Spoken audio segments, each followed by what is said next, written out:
Hello and welcome back to the Grandmaster division of the Intermezzo Championship. Today we are going to take a look at the final game of the season. For me, with losing the last game, sadly it is already clear that I will get relegated.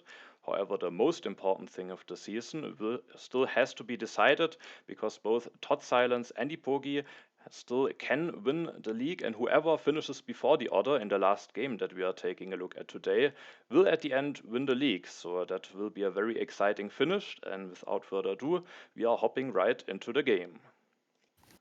All right, but for the final game of the season, I'm actually not alone. I'm joined by my two opponents here, Eepogi and totsilence.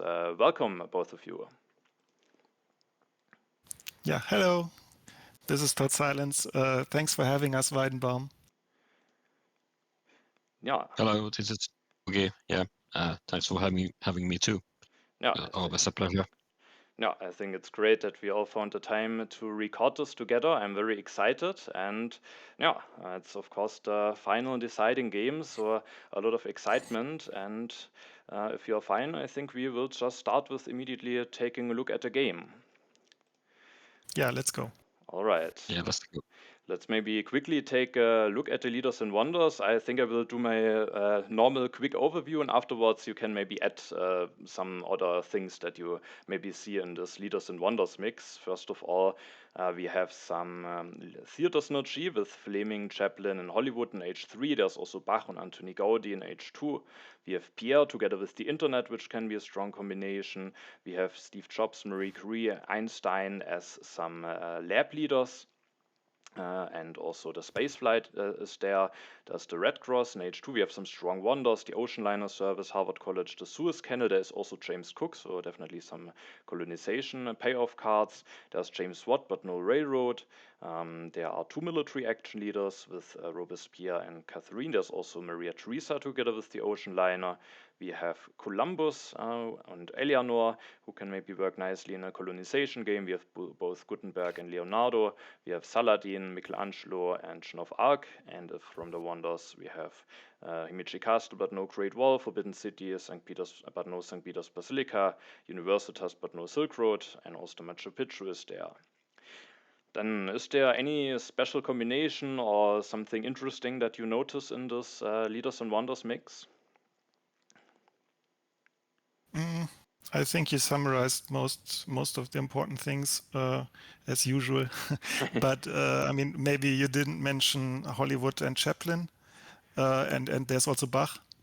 So that's something, of course. Other than that, I don't know. The HA wonders are not particularly strong, at least for me.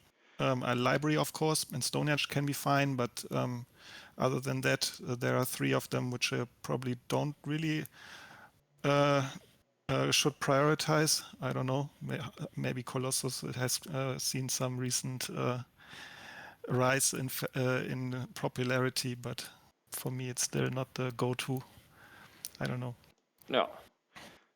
Yeah, for me, I like the Colossus with those Columbus and Eleanor as well. And in general, it could shape your decision making in ages 2 and 3, depending on what you draw. With the extra draw, and of course, there's no pyramids, but library is always strong. And well, for me, I looked at Mikey at the start of the game. There's some strong Mikey synergy. There's really only a railroad that is missing. I think the Machu Picchu should want to get it, and also our collision liner and statue and all Suez and all the stuff is quite nice with Mikey. That's true. A lot of strong wonders that can potentially be built.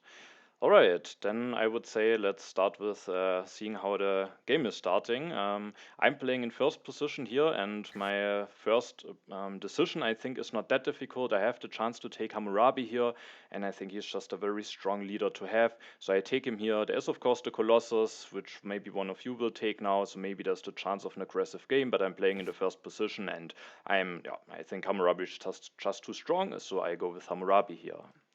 And then we are at your turn, Eepogi. Yeah, I think there's no question about Hammurabi there. So for me, it was probably a wonder and a card. And for me, there's Hanging Gardens, but there's no Darwin. That's maybe the main thing. Obviously, could work with Mikey as well, but then again, I also saw the colony synergy, so I just wanted to go for Colossus with the card. Yeah, I think Colossus looks like a very good pick with the Sewers and Cook being in the game.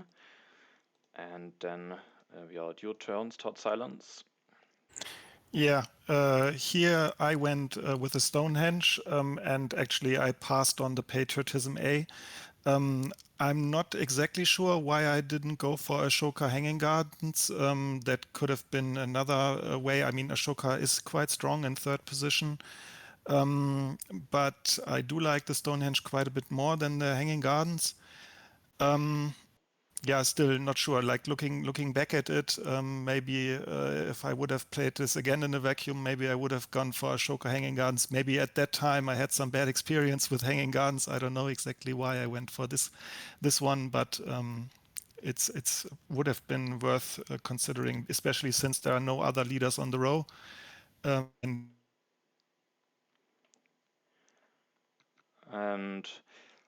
do you the skip of the patriotism? Did you do you just like the card not at all, that you don't want to waste any hand space, or was there any other reason to skip the patriotism at the end? Yeah, I think like 8 out of 10 times you probably just discard it at the end of the A. Even if you do if you do use it, it's only a marginal benefit, and then I do prefer the hand space. Yeah, fair call. All right. So no, I think Ashoka definitely also could have been a fine pick, but the Stonehenge in 3-player games I think is also quite strong. So at the end, also a fine decision. Now it is my turn, and I have Hammurabi, meaning I have already some additional civil actions, and with the only wonder being the Acropolis, will pick, first of all, build my mine, pick the Acropolis, and then I am also willing here to pick the Engineering Genius for 2 civil actions. It is, of course, a little bit expensive. I don't increase my population yet, but I have Hammurabi in the additional civil action, and also when playing in first position, sometimes at the following turns, it can be a bit difficult to spend the civil actions effectively. So I think being maybe a little bit less efficient here and not increasing population is fine. And also I denied Engineering Genius from one of you, so I think that also was at the end a relatively standard turn. Then I draw the Uncertain Borders, and with that my turn is ended.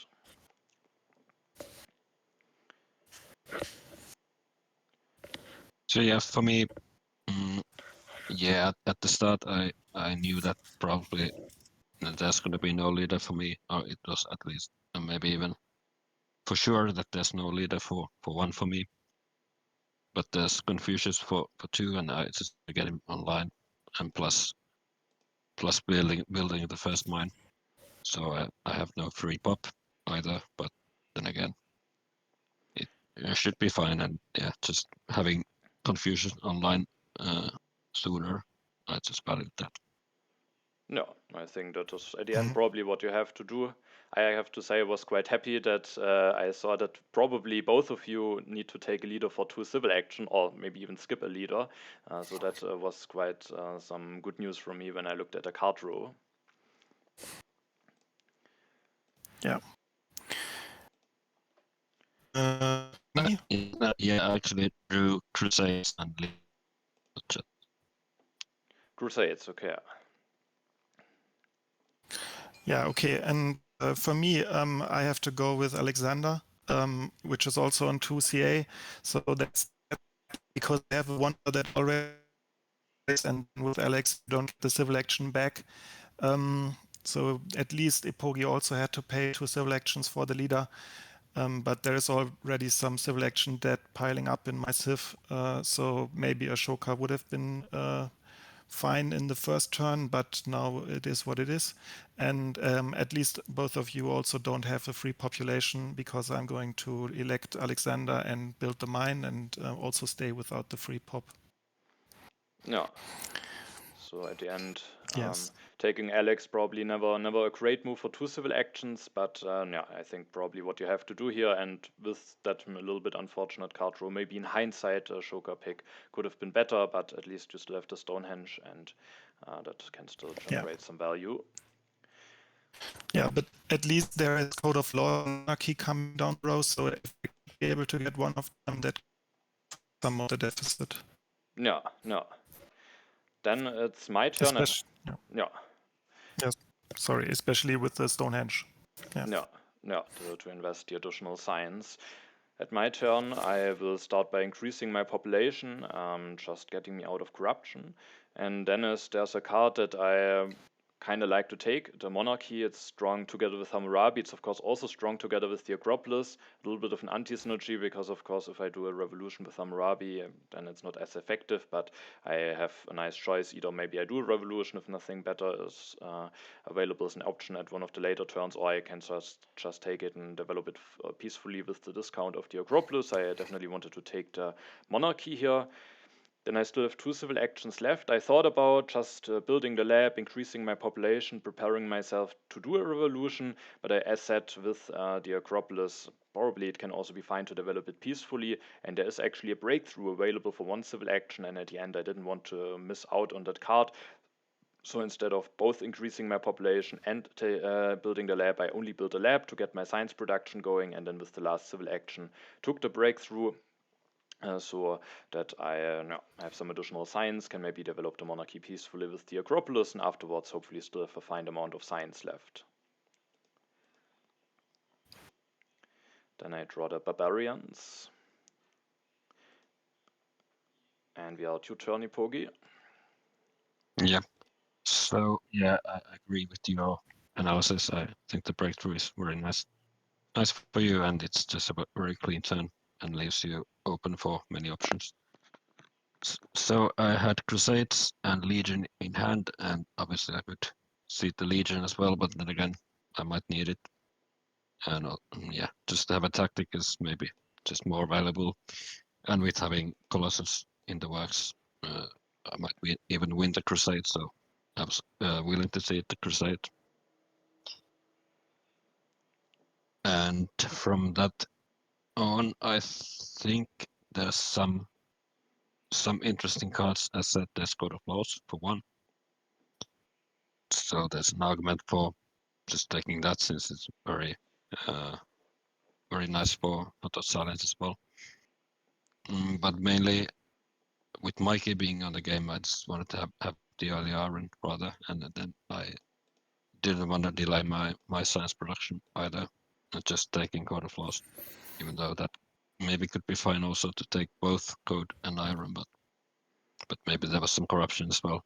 I think there was corruption with that line, so yeah, it was either Code or Iron, and I just chose Iron.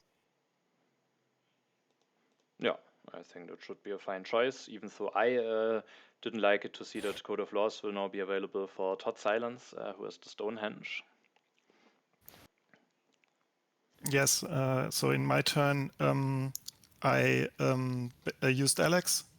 And then, as you said, I can grab Code of Laws for 1 CA, which I'm very, very happy about. And then I just try to use my civil actions as efficiently as possible by increasing population twice, which still doesn't get me into consumption because of the Alex yellow token. And then I build my second lab. Yeah. Yeah. So a very solid turn. Did you think about taking the knights, or were you fine with skipping the first copy? Yes, of course. Something that I thought about also Leonardo, because I don't have Elida anymore and there's alchemy coming. And I think Eepogi already spent 2 CA on taking iron. Maybe it would be a little bit challenging for him to grab the alchemy as well for 2 CA. So that could be fine also. But yeah, I just really wanted to get out of this this mess that I put myself in the first turns. Yeah, I think that's definitely a perfectly fine call, and now you will have a bit more freedom at the following turns. And no, but with those cards being left for me, I will start my turn with taking the knights. I have no tactic for them yet, but I have a lot of civil actions. I don't want to do revolution here, and so with I think taking the knights here is a nice way to spend one of the civil actions. Then I will use the Engineering Genius. That will also give me a little bit of extra hand space. I will finish the Acropolis, increase my population. That will get me out of corruption. Then I still have one civil action left. I now also could have just increased my population, but I actually, Iodine at the end actually went for Leonardo here. Of course, it's always a bit of a gamble. Going for him when you don't know when or whether you will get alchemy or printing press, but I think as totsilence said, with Eepogi having already invested some civil actions into the iron, I think there might be a good chance that I hopefully will get alchemy at some point. There is even that one copy coming down the road. I was hoping maybe there could even be a chance I will get that copy, especially if Eepogi lets it stay on 2 civil actions for totsilence, and then I might be able to get that. And if not, I will just wait. Hammurabi is a fine leader to have, and I was just hoping at some point I will get Leonardo going, and then he is a very strong leader to have. The other ones that I could still get were Eleanor, Joan of Arc, Michelangelo, who all could be fine. Saladin, of course, all could be fine, but I don't know when I will get them, how much civil actions I have to pay for them, and so I thought Leonardo definitely some potential here, and so I just picked him at the end over increasing my population. Then I draw a defense card, and it's Eepogi's turn. Yeah, for me, I had drawn Naval Trade Agreement and Heavy Cavalry, so any of those could be seeded with Confucius. But I seeded Naval Trade Agreement. The Heavy Cavalry might have some use later on, and that naval trade probably, yeah, it could be fine to offer, but yeah, after I seed, there's some rocks for everyone revealed, and for me it was quite clear. I want to get the iron going. Just go for the iron, 2 upgrades, and then pop. There's still maybe the development of religion that I want to be part of. So I wanted to pop. Maybe could have taken Columbus or something. Could be always nice with Colossus. But with the iron going, I still felt like I don't have a colony yet, so maybe just wait for another leader. Yeah. And no, I think it's just a very efficient turn, and I also thought that maybe that could increase my chance of getting alchemy, because with taking no card off the row, you actually let the alchemy stay on 2 civil actions for totsilence. Yes. Yeah, for my turn, I seeded Knowledge of the Ancients, which I drew. I also drew Fighting Band, so I have a tactic available. That's nice. I don't have a colony, so Columbus, I mean, I could gamble, but Gutenberg is actually available for 1 civil action, and I don't have a leader. And so I chose to go for him. It's not really one of my preferred leaders in 3 players, but it's fine here, I think, because I can take the alchemy and I can work on my Stonehenge and then slowly start upgrading the alchemies. After I'm done with the alchemies, I'm not sure how much use I'm going to have with Gutenberg, but for now he's fine, and we will see it maybe later in the game. If I, for example, get a government form, it could be possible to build a 3rd philosophy and upgrade that one as well. But for now I just take Gutenberg and elect him. I research the Code of Laws and take the alchemy, and I have to build a warrior to get out of corruption, but that's fine because I'm on Fighting Band, or going to be on Fighting Band potentially. Yeah, so I think this turn looks fine. I was of course a bit sad to see the alchemy go nonetheless, but at least you had to pay a little bit of a price for it, with still having to pay 1 real civil action. And then it's my turn. One good news for me about you getting Gutenberg was that with the Gutenberg activations, you will likely get a little bit of extra culture, and that gave me the confidence to actually seed the barbarians now into the deck, hoping that maybe there's a chance that you will end up losing a population. Without it, I was a bit afraid with my Acropolis and so on, but now with the Gutenberg culture, hopefully that should be a relatively safe event for me. The development of settlement is revealed, and even though I don't get alchemy, I still think I can do a relatively strong turn here. I have enough science to go for the monarchy, however, I want to increase the discount that I'm getting from the Acropolis by building a third lab, actually, also to increase my science production. I could have also built a religion. The thing is, there's still one development on top, and there is still a chance that it could be the free religion, actually. And so I went for the lab and to get the additional science production. Also, maybe leaving myself open if there's no religion to a bread and circuses, which could be nice with Pierre being in the game. And so I built a third lab. I then went for Leonardo. I don't get an alchemy or printing press going this turn, but I will actually develop 2 technologies, and I had some hopes that maybe I will get the second copy of alchemy that is coming down the row. So I was willing to already give up on Hammurabi this turn. I then can develop the monarchy with the breakthrough, and thanks to the development of science that I took from the development of planning, I actually have enough science to also already develop the code of laws this turn, going up to 6 civil and 3 military actions. And with the remaining 3 civil actions, I will first of all increase my population and build a warrior, getting myself a bit stronger for the event deck, getting out of corruption. Then I thought about taking the Forbidden City, because getting even another civil action on top is certainly nice, making the monarchy probably a solution for the rest of the game, and also getting the Ignored Unhappy Workers maybe makes my third lab a bit better, and it's easier to keep it going. But the thing is, I also still have the plan of going into the alchemy as quickly as possible. Now that I spent that much science in monarchy and code of laws, I actually would not have enough science to get into alchemy at the next turn, and also investing resources both into Forbidden City and the alchemy could be a bit expensive. So at the end, instead of the Forbidden City, I took the cultural heritage. That will give me enough science to get into alchemy if it is still in the row at the next turn, and then with the last civil action, I just went with the reserves. Maybe I could have also taken the theology just to have a happy face solution and a cheap technology for Leonardo, but there are still 2 copies of Bread and Circuses left, and with Pierre being in the game, I at the end decided to wait for rather one of those. And then I was hoping that Eepogi is not willing to take the alchemy here for 2 civil actions, with maybe some alternative stronger lines being available for him, and then I could have a chance of getting into that technology at the next turn. And generally, I was quite happy about now having the setup of 6 civil and 3 military actions. And then we go to Eepogi's turn. So yeah, there was a lot of civil action spent on your turn, considering it's probably turn 5 or something. No. So pretty smooth turn. So for me, I had heavy cavalry and actually phalanx and immigration to choose from. I chose to seed the heavy cavalry. And what was revealed, there was actually the religion was revealed. So yeah, I was now able to get the free temple since I popped last turn. So I was happy to see that. And about the seeding, I just didn't want to commit to immigration. It was just now revealed that it was the free temple that was on the event deck, and maybe there's more use for phalanx than heavy cavalry, since that was, I think, the free warrior as well.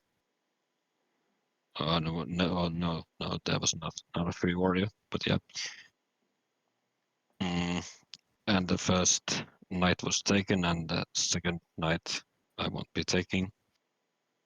So yeah, it was not the biggest decision, but I chose to seed that one.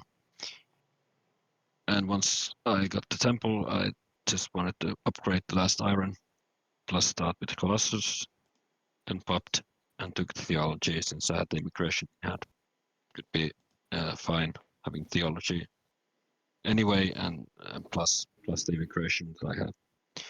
I wanted to have the theology. Yeah. Yeah, I think some alternative lines maybe could be just to finish Colossus and take Universitas or something, but then again I would be missing that would be my whole turn, and I would miss the upgrade to my iron. Also, like this, I'm not taking alchemy, so I will be at 2 science production for a while, I think. So it was not perfect, but I chose to do it like that. And then I also showed the tactic, Legion, since I probably will not have the knights. Well, maybe I could if totsilence just doesn't take it, but we'll see. Yeah, so I think a fine effective turn. You are sending, of course, a little bit of signals that with you not finishing the Colossus, that maybe you didn't push any strength events, so that maybe is some information that I and totsilence can now get out of the turn, but still, of course, getting the mine upgrade done, just being very effective.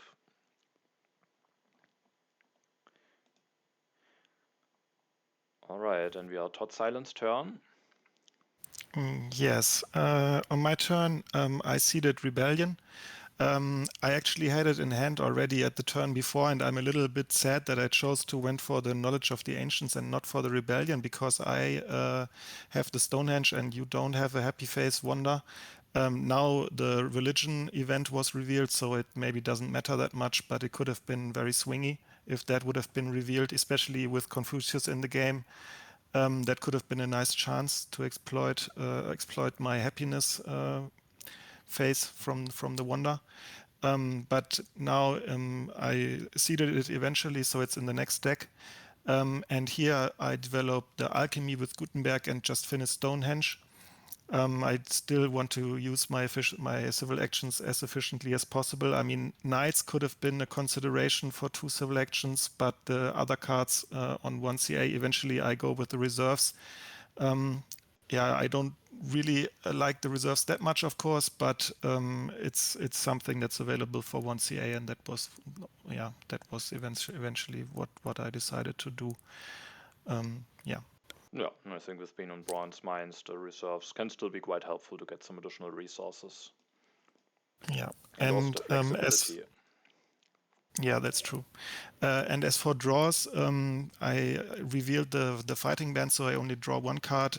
I draw a defense card, so I now have Reign of Terror and a defense card in my hand. Yeah.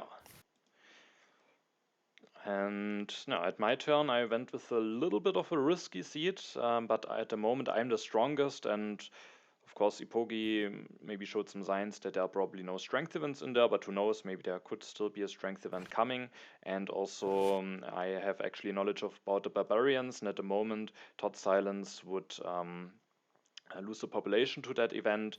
After my turn, I think I will stay at 3 strength. So after my turn, maybe it could be the totsilent doesn't lose the population any longer. So I just wanted to seed and proceeded the uncertain borders into the deck, which is of course a bit risky. I don't have a tactic at the moment, and so that could definitely backfire. But at the end, I was willing to go for it. And looking at totsilent civilization, he has skipped on the knight so far. Has only the fighting band, so I was hoping maybe he won't have the highest military potential in the next turns, and maybe at least I will avoid being the weakest, and at least I have the knowledge about it. The heavy cavalry event is revealed, giving everyone 1 science, and then I was happy to see that the second copy of alchemy is available for me, and with having Leonardo, I just wanted to get into the alchemy. I can take it, develop it, go for 1 upgrade, being now already at 5 science production. However, that is not enough to get me out of corruption. I could potentially play the reserves and increase my population to get out of corruption, but I also have a bit of resources left over, so I just went even for another upgrade. With having Leonardo, having a lot of science and being able to develop a lot of technologies, can be quite strong to get some additional resources. So I was quite happy getting up to 6 science production now. Then I have 2 civil actions left. Again, I could just play the reserves, increase population, or maybe just play cultural heritage and reserves and do something like that. Maybe playing my turn relatively efficiently. But at the end, I actually went with taking the breakthrough for 2 civil actions if I play the reserves now for food, or if I don't play the reserves, I can increase my population at the next turn normally, and that could already be my last turn in H1 potentially, meaning that maybe playing the reserves for food won't give me an additional population at the end, at least potentially. So I didn't want to do the commitment yet with the reserves to play it for food, and instead I went with the breakthrough, Probably I don't need the science as much, but at least I take it away from both of you, and I still have 6 civil actions. Having even more science can still be quite strong, and so I was at the end fine with taking that card. But maybe playing more civil action efficient here and increasing my population already or something, or maybe even going for the last lab upgrade, even though I think that could be a bit too greedy. Maybe if I have some uprising issues, being able to delete that lab could still be a fine option. So at the end I went with the breakthrough here.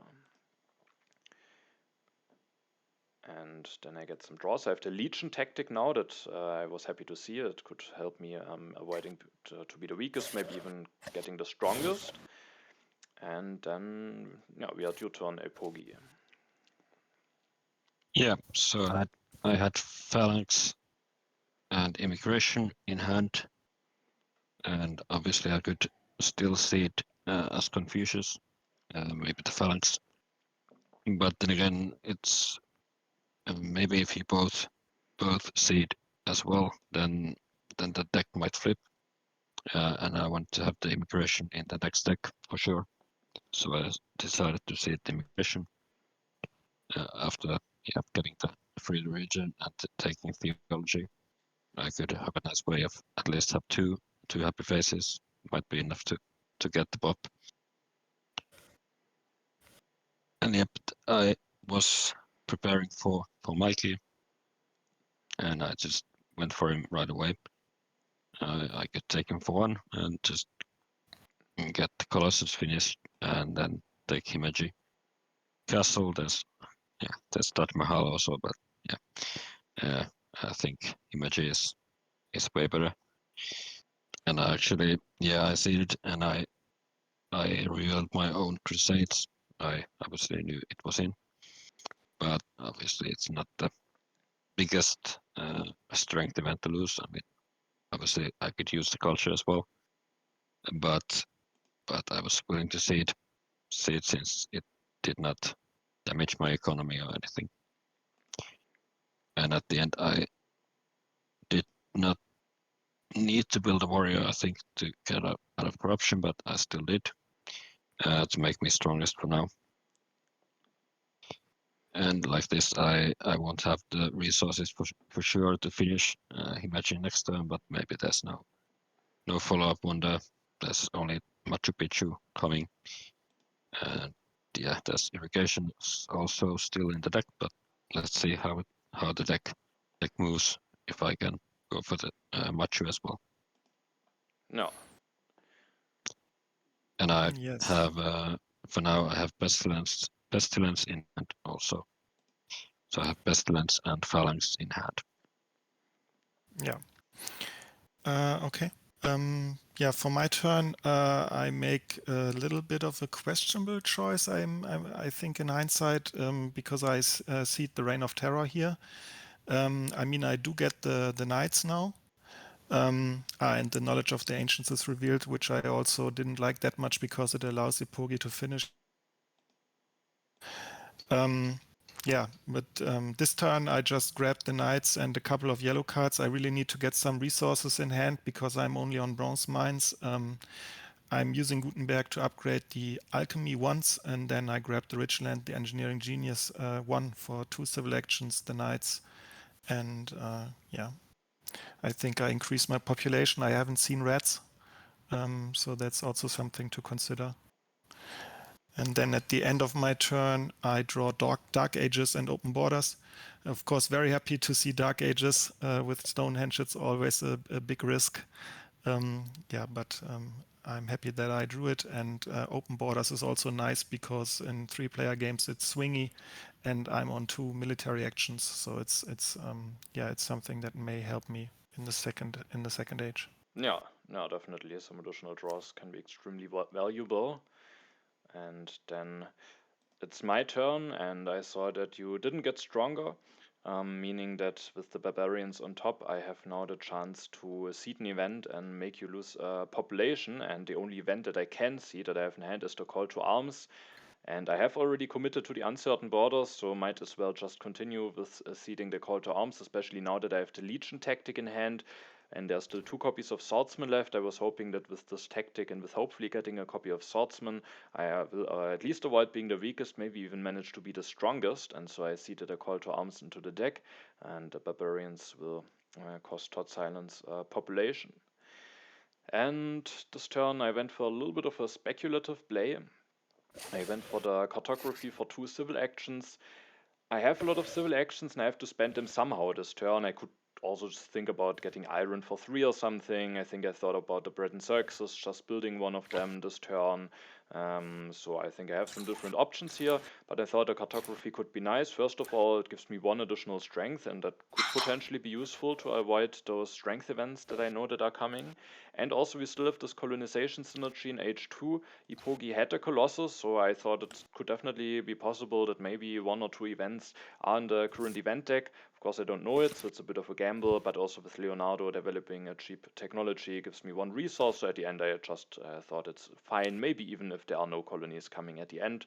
So I went for the cartography, developed it, going up to 4 strength. I increased my population, building a warrior, going and revealing the tactic, using some military actions now while still being H1 to go up to 7 strength. And after doing all of that, I have 2 civil actions left. 1 card that I also definitely wanted to get is the Ridgeland, because with still being on bronze mines, I think that's just a very valuable card to have and will allow me to get into mine upgrades quicker later on. And then I have still 1 civil action left, and at the moment I still have a bit of an uprising issue for the next turn when I will lose the 2 yellow tokens, and I don't have a completely clean way of fixing that, but I took the bread and circuses in hand just to have a happy face solution at the next turn. Maybe I can destroy the religion, build an arena, or maybe destroy my 3rd lab and build an arena and then just get some happy faces, and also have the bread and circuses in hand for Pierre or potentially Anthony Gaudi. So there's some synergy and also cheap technology for Leonardo. So at the end I went with that as well, and with that I was relatively happy about my turn, and also was interested to see if maybe there could still be a chance of getting iron at the next turn, but I thought that probably it will be taken away and that I will have to wait for the coal mines. Then now, after having gone for the cartography with my 1 draw, I actually draw the inhabited territory, so that could potentially be interesting, but will take a while until it will be opened if I seed it now. And then we are at Eepogi's turn. So yeah, for me, I would have had Pestilence to seed, but then again, totsilence is on 2 happy faces, so if I happen to open immigration, I would, well, lose it, or totsilence would win it. So I am, and also seeding Pestilence, maybe not.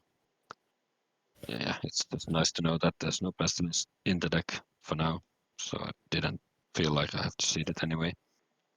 And I was able to also get stronger this turn, so that's another reasoning for just skipping the politics action and just do this turn. So obviously there's Machu Picchu on the row, and I could finish Himeji and take Machu, but then again I thought that the H is so H will end after my turn, and if there's early liner and I can't finish it right away, it's just too bad. And obviously I could also take irrigation with it. So maybe I'd like to even hear your thoughts about that at the end of my turn about this this choice. But to me, I chose to go for very late monarchy. I was on 4 civil actions. I just didn't like it. Totsilence has a lot of science behind me, and if there's an early and just 1 early copy of H2 government, Totsilence will just take it. And I just wanted to have 50 civil action for me. And then I wanted to get strongest and also get the 2nd happy face going. So there was not much else I could do on top of that. I suppose even the population was needed. No, I'm not sure about the corruption, but I also didn't know about rats, so I just wanted to get the population out as well. So monarchy, theology, and a couple of warriors, and now I'm strongest, but I have some knowledge about the deck, but let's see. Yeah. For me, I'm not sure if I would have gone for Machu. It's of course nice synergy with Mikey, but I also think what you did makes a lot of sense. So especially considering the fact that there could be just an early ocean liner revealed, and then blocking yourself from it could be a disaster. So I mean, and then also the gain from the Machu is a little diminished because it's already the end of the age. Yeah. Yeah, I think it was the fine choice to skip it, especially if you go for both Machu and irrigation. You don't have the civil action to go for the monarchy, and it's being stuck on 4 civil and 2 military actions can be quite dangerous. And with all of those strong H2 wonders, I think it's the right call to just skip the Machu Picchu here. Yeah. And yeah, like this, I also leave myself with 9 rocks, so I can still finish Eepogi and take Ocean Liner for 3. Yeah. So it leaves me open for that. So I think next will be my Colossus draw. Can we get the drum roll? And yeah, I actually drew the best tactic ever, Conquistadors and Aggression, Rage 2, and also Freedom of Movement. So it wasn't like the game-changing draw. So bit of a lackluster, but yeah, what do you do? No. Yeah. Yeah. Now the age ends, and actually Weidenbaum does have a problem with happiness, and there is rebellion in the deck. But the only card that I can see is Dark Ages, which I'm not going to do with 15 plus 4 science. So I mean, I'm hoping for an early government, but you never know. So I instead offer the open borders, which is also, I think, quite valuable for me. And I mean, I did have to consider whether that would cause me to be at risk of an aggression from Weidenbaum, but I'm going to go for the knight now. I can only build one, and then I can play my reserves and take rich lands, and then I have one civil action left at the end. Iron. Still, because with the 2 rich lands that I have in hand, I think it's still fine to go for it. I can upgrade quickly, and especially, I mean, I'm on +4 science production. So if I spend some of the science on the iron and on the government, then I'm already have everything spent. So it's not like I have a huge amount once you invest into the government. So I still think the iron is worth it. But then for my last civil action, I have the option of either developing the iron or taking the swordsman, I think. I mean, drama could be considered as well because there is Bach, but might be a little bit more speculative. So I went with the swordsman, but I'm not sure whether it's good because now I have a full hand. Maybe I should have just developed the iron, but there was also the consideration of strength. If it's absolutely required, then I might have to upgrade the swordsman. Of course, I would prefer rifleman, but I just offered the open borders to Weidenbaum, and I can defend for now because I have one defense card. But depending on what he does, could be problematic, and I want to have some option of increasing my strength. Yeah, so that's why I went with the swordsman. Yeah, can still be very valuable to at least have the option for maybe some H2 tactics without being dependent on Rifleman, and like that you maybe also still have a shot at potentially getting into something like Cole, or at least could have the option. Then it's my turn. I have to do something about my uprising. I could, for example, destroy a religion, get into bread and circuses, but there was one other thing that I wanted to do this turn, and so I just destroyed the lab in order to fix my uprising and didn't build any further happiness yet, because one of the first H2 cards to be revealed is actually a copy of Rifleman, and I knew that uncertain borders and call to arms are coming, potentially maybe even more strength events.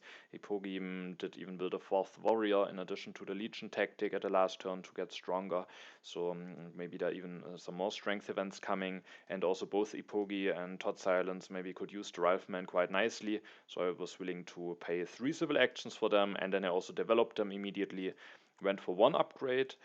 Maybe 1 upgrade could be enough. However, Eepogi at his turn can finish Himeji Castle, and it's also a likely thing for him to do. So I wanted to be even stronger after his turn with knowing about those strength events. So even though it will cost me a draw, I was willing to also go for the 2nd upgrade, going up to 11 strength.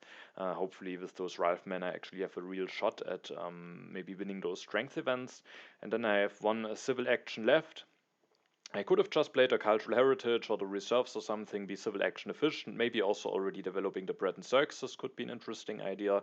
But I'm still playing on bronze mines, and there's an urban growth available. I plan on building the bread and circuses maybe in the near future, and even though it leaves me with a full hand, I at the end was willing to take the urban growth here, as 2 resources for 1 civil action. I think is just quite a fine deal when you are on bronze mines, and I was hoping that I will use the urban growth very quickly. Nonetheless, it leaves me with a full hand. There could be some interesting cards available at the next turn, maybe something like coal, and then it could be a bit clunky, so I think it could also be fine to just develop bread and circuses or play cultural heritage or something and have some hand space. So it's maybe a bit too risky, and the value of the urban growth maybe not big enough to justify that full hand, but if it works out smoothly, then I think it's still a nice deal to get those 2 additional resources. But looking back at it, maybe just with the H2 having started, keeping some hand space maybe is better, but let's see how it will work out. Also, the masonry maybe could have been something to consider for me. Then it's Eepogi's turn. Yeah, I chose to seed here. I'm not the weakest. There's still at least immigration that I know about. That is good for me, and also the challenge. And I had pestilence or freedom of movement, and yeah, I just didn't want to seed pestilence for now, and I just chose to seed the freedom of movement. Well, just on 5 civil actions, so it could be nice to have some flexibility down the road, getting the freedom out. And then there's some interesting cards. There's masonry for 1 and architecture for 2.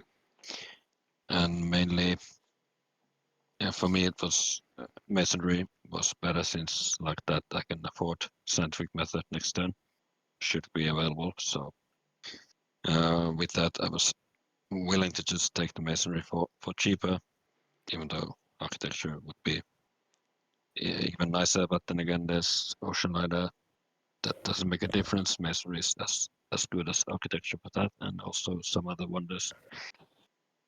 But mainly it was just since there was scientific method on the row, I just wanted to have the option to go for it next turn. And with the masonry, I can finish the Himeji quite nicely. And yeah, the rifles were taken, so just a copy of Southman felt very tempting to take, and also drama for some Bach or other plays. With Himeji, Bach is always an option. So I think the turn was relatively fine. I was maybe a bit annoyed there's 2 republics available for now. But then again, yeah, there's also strategy coming down, and just being on 2 military actions is not great. But obviously, yeah, had I known that there are 2 republics coming down the road, I might have still preferred those over the monarchy. But yeah, that's life. No. And I actually discard my military hand so that I have pestilence, conquistadors, and that 1 aggression raid in hand. So I had to discard a lot. Yeah.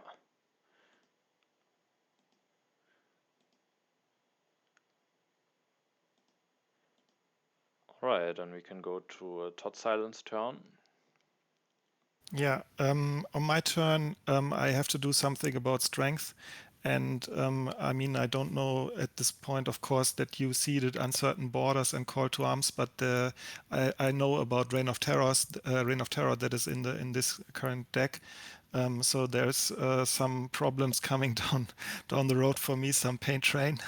And even if you don't consider this, there's the problem that I'm on 5 strength and you are on 11 strength, and there's the risk of an aggression.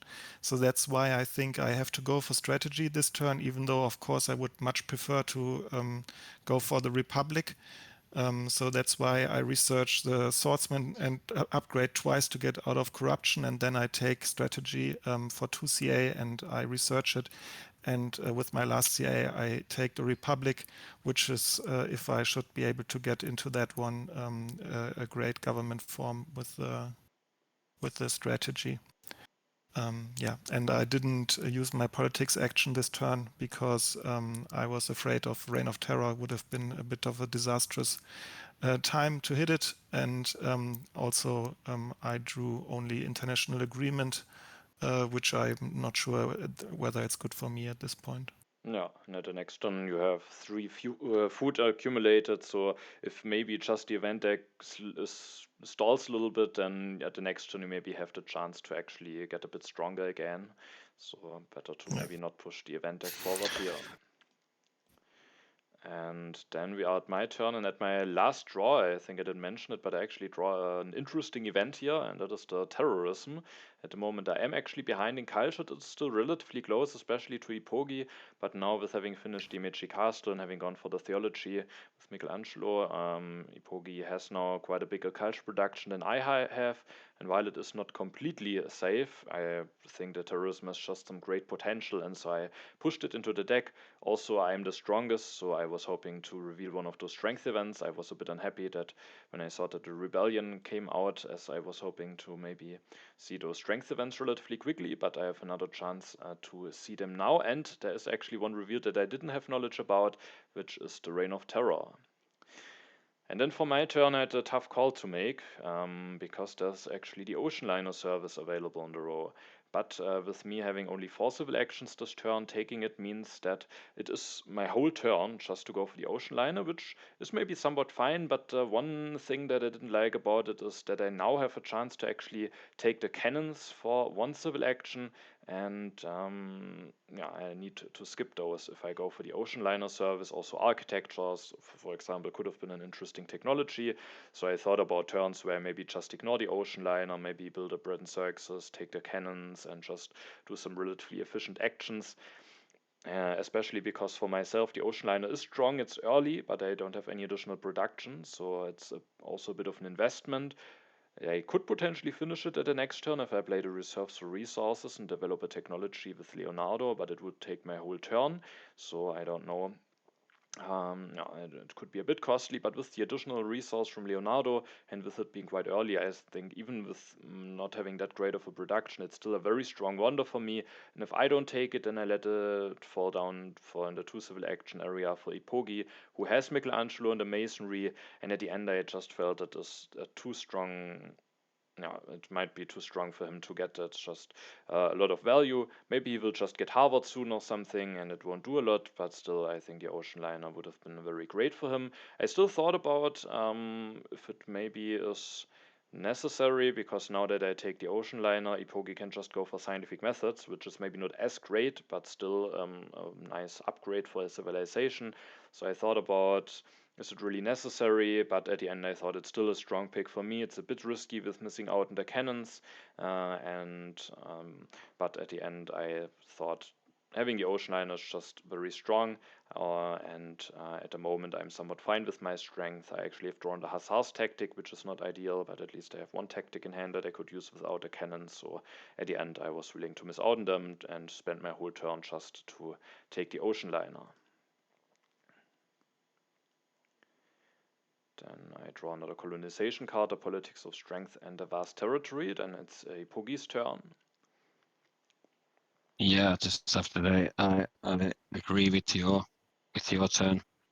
At the time, yeah, it was seemingly you had some options maybe, but really you can't really skip the liner, since I could Well, yeah, if you didn't take the liner, you could maybe take the scientific method away.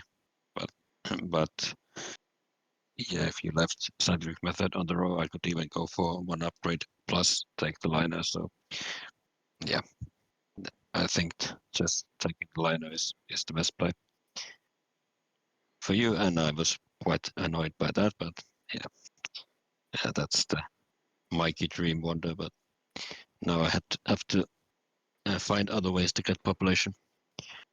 So yeah, for me, I had drawn economic progress, and yeah, I had that as an option to seed, and once again the pestilence. But yeah, I chose to seed economic progress, even though yeah, by the time it comes out, there might be some calls going for you, and maybe some other ways for you to get more from that. But I was still willing to see that since I'm not the weakest. And actually, what came out was unset the borders, so I was the middleman in that, so I'm fairly happy with that. And then I had the obvious way forward, just take the scientific method, go for an upgrade, and then there's kind of one that Weidenbaum in a very friendly manner left for me, and so I wanted to take that, and also reserves too. Just yeah, it leaves me with 11 rocks for next turn. Maybe if there's some strong Suez draw and it's not taken away by totsilence, would be a nice way to get into Suez next turn. But obviously, since I have no colony in play for now, it would have to be quite a strong one for me to take it, or maybe not. Who knows? But yeah, I just wanted to get the scientific method going, plus take the cannon, and then there was reserves for one that could still be useful. And I draw international negotiations and arms industry and spy. All right. So some events that are interesting, maybe. Yeah. So I think just a completely solid, straightforward turn from you.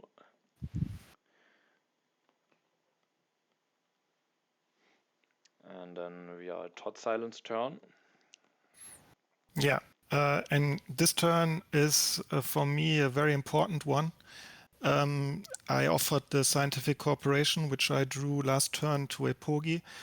He just went for scientific methods, so I thought the chance of him accepting it is quite good. You also have a lot of science piled up, Weidenbaum, but I think for me it's more beneficial with Eepogi because he's only on 5 CAs. And I was not sure whether he would accept it actually, because the turn that it allows me is so strong. At this point, especially now after seeing that uncertain borders was revealed and that I lost the Reign of Terror, I felt quite a bit behind. Also, my strength potential is quite diminished. I only have like H1 military technologies. My production is not as good as yours, and I'm only on 5 CAs, and Gutenberg is also out of work. So I didn't feel great about my chances at this point, but with this pact, I can research iron, which I have to do because my hand is full. Then I still have enough science left to go into Republic with Robespierre. So I basically research iron, take Robespierre, do the revolution, and then I upgrade iron 3 times, and I still have 2 CAs left. I can take the breakthrough 2 and the Richland, and for the Reign of Terror, I only had to lose my religion. It's of course not great, but I think it's fine, better than losing a farm or something. I'm still okay with happiness. And maybe it will even allow me to go for some other happiness form directly, or just build a organized religion later. So the CA would have to be invested anyway. Yeah, so this turn I thought was quite good for me, and I felt a little bit recovered after this turn. Yeah, certainly. I think with Robespierre, he can sometimes just provide some really explosive turns and allows you maybe to some comeback potential because, especially also with seeing Reign of Terror and Uncertain Borders revealed, I thought, oh, could get a bit problematic for you. But then with the pact, which sadly also cancelled the open borders agreement that we had, so maybe also a good reason to offer it to Eepogi. And then seeing the turn, I thought, oh, that really puts you immediately back into the game.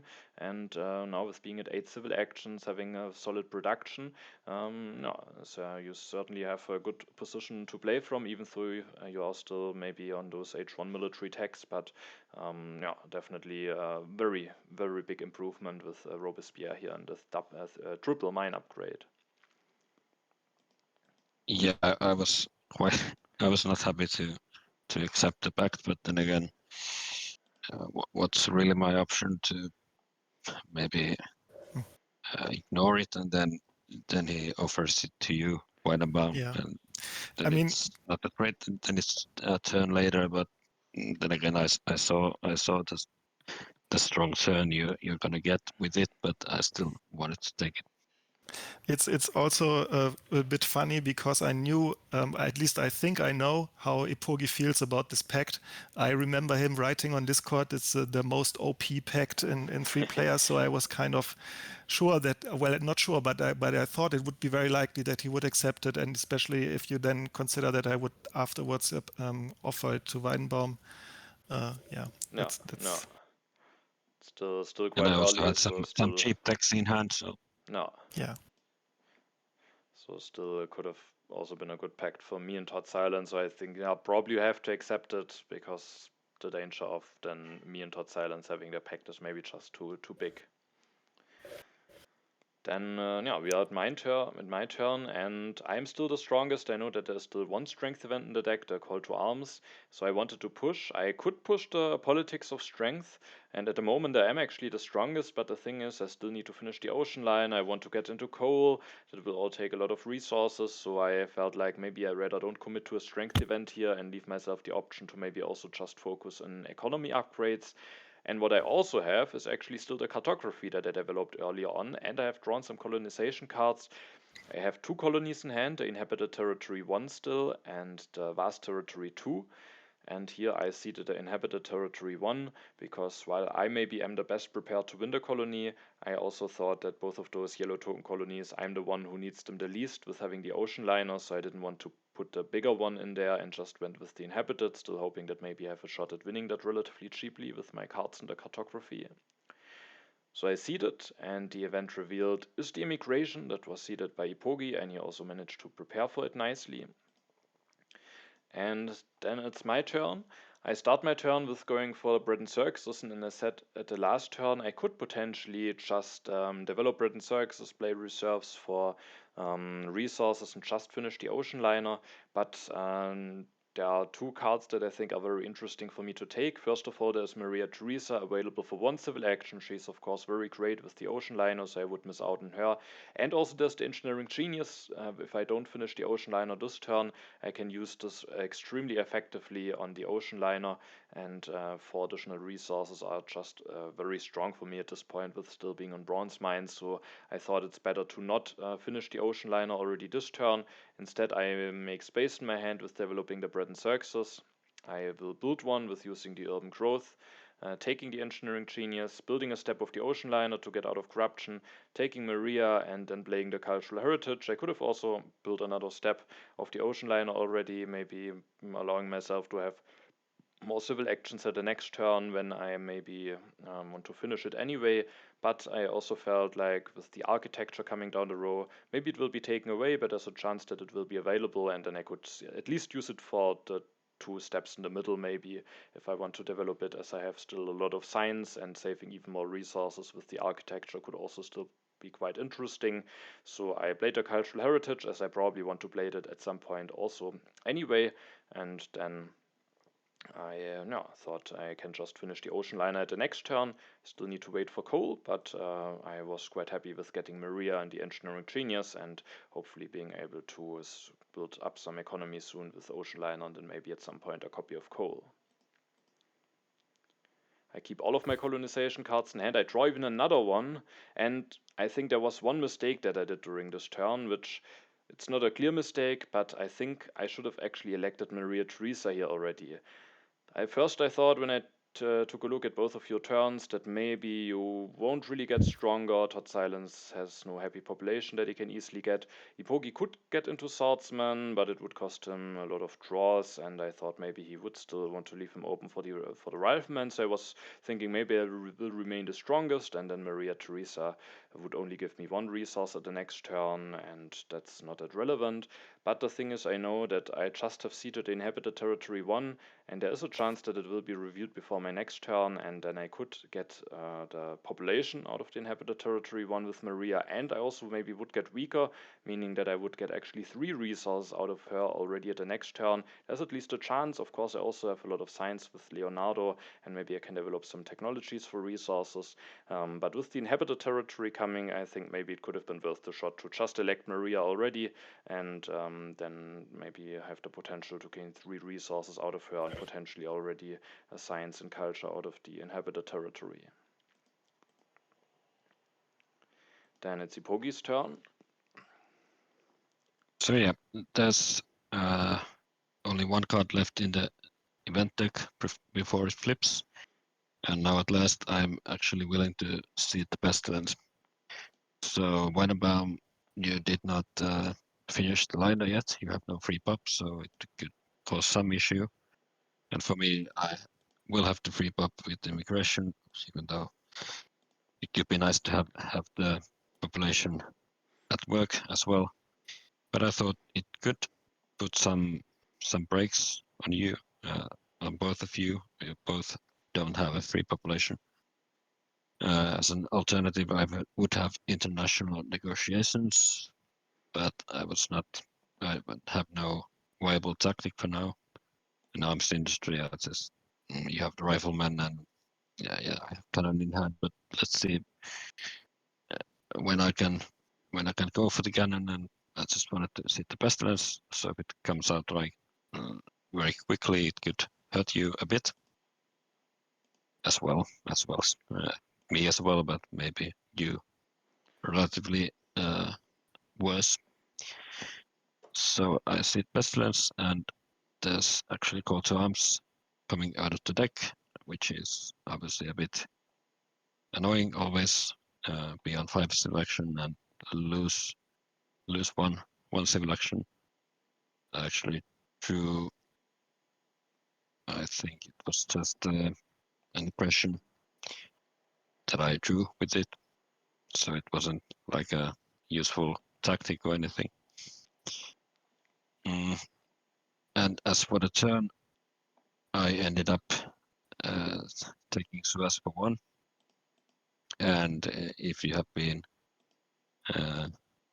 following my military cards, I don't have a colony in hand, so this was a bit of a at the time I was toying around with some turns, and then I came up with this, and then I realized I just used all my military actions as well, so I maybe had in mind a bit of a different turn, but yeah, after clicking end turn, I realized I just used all my military actions, but yeah, that can happen. But still, I think taking Suez has some potential.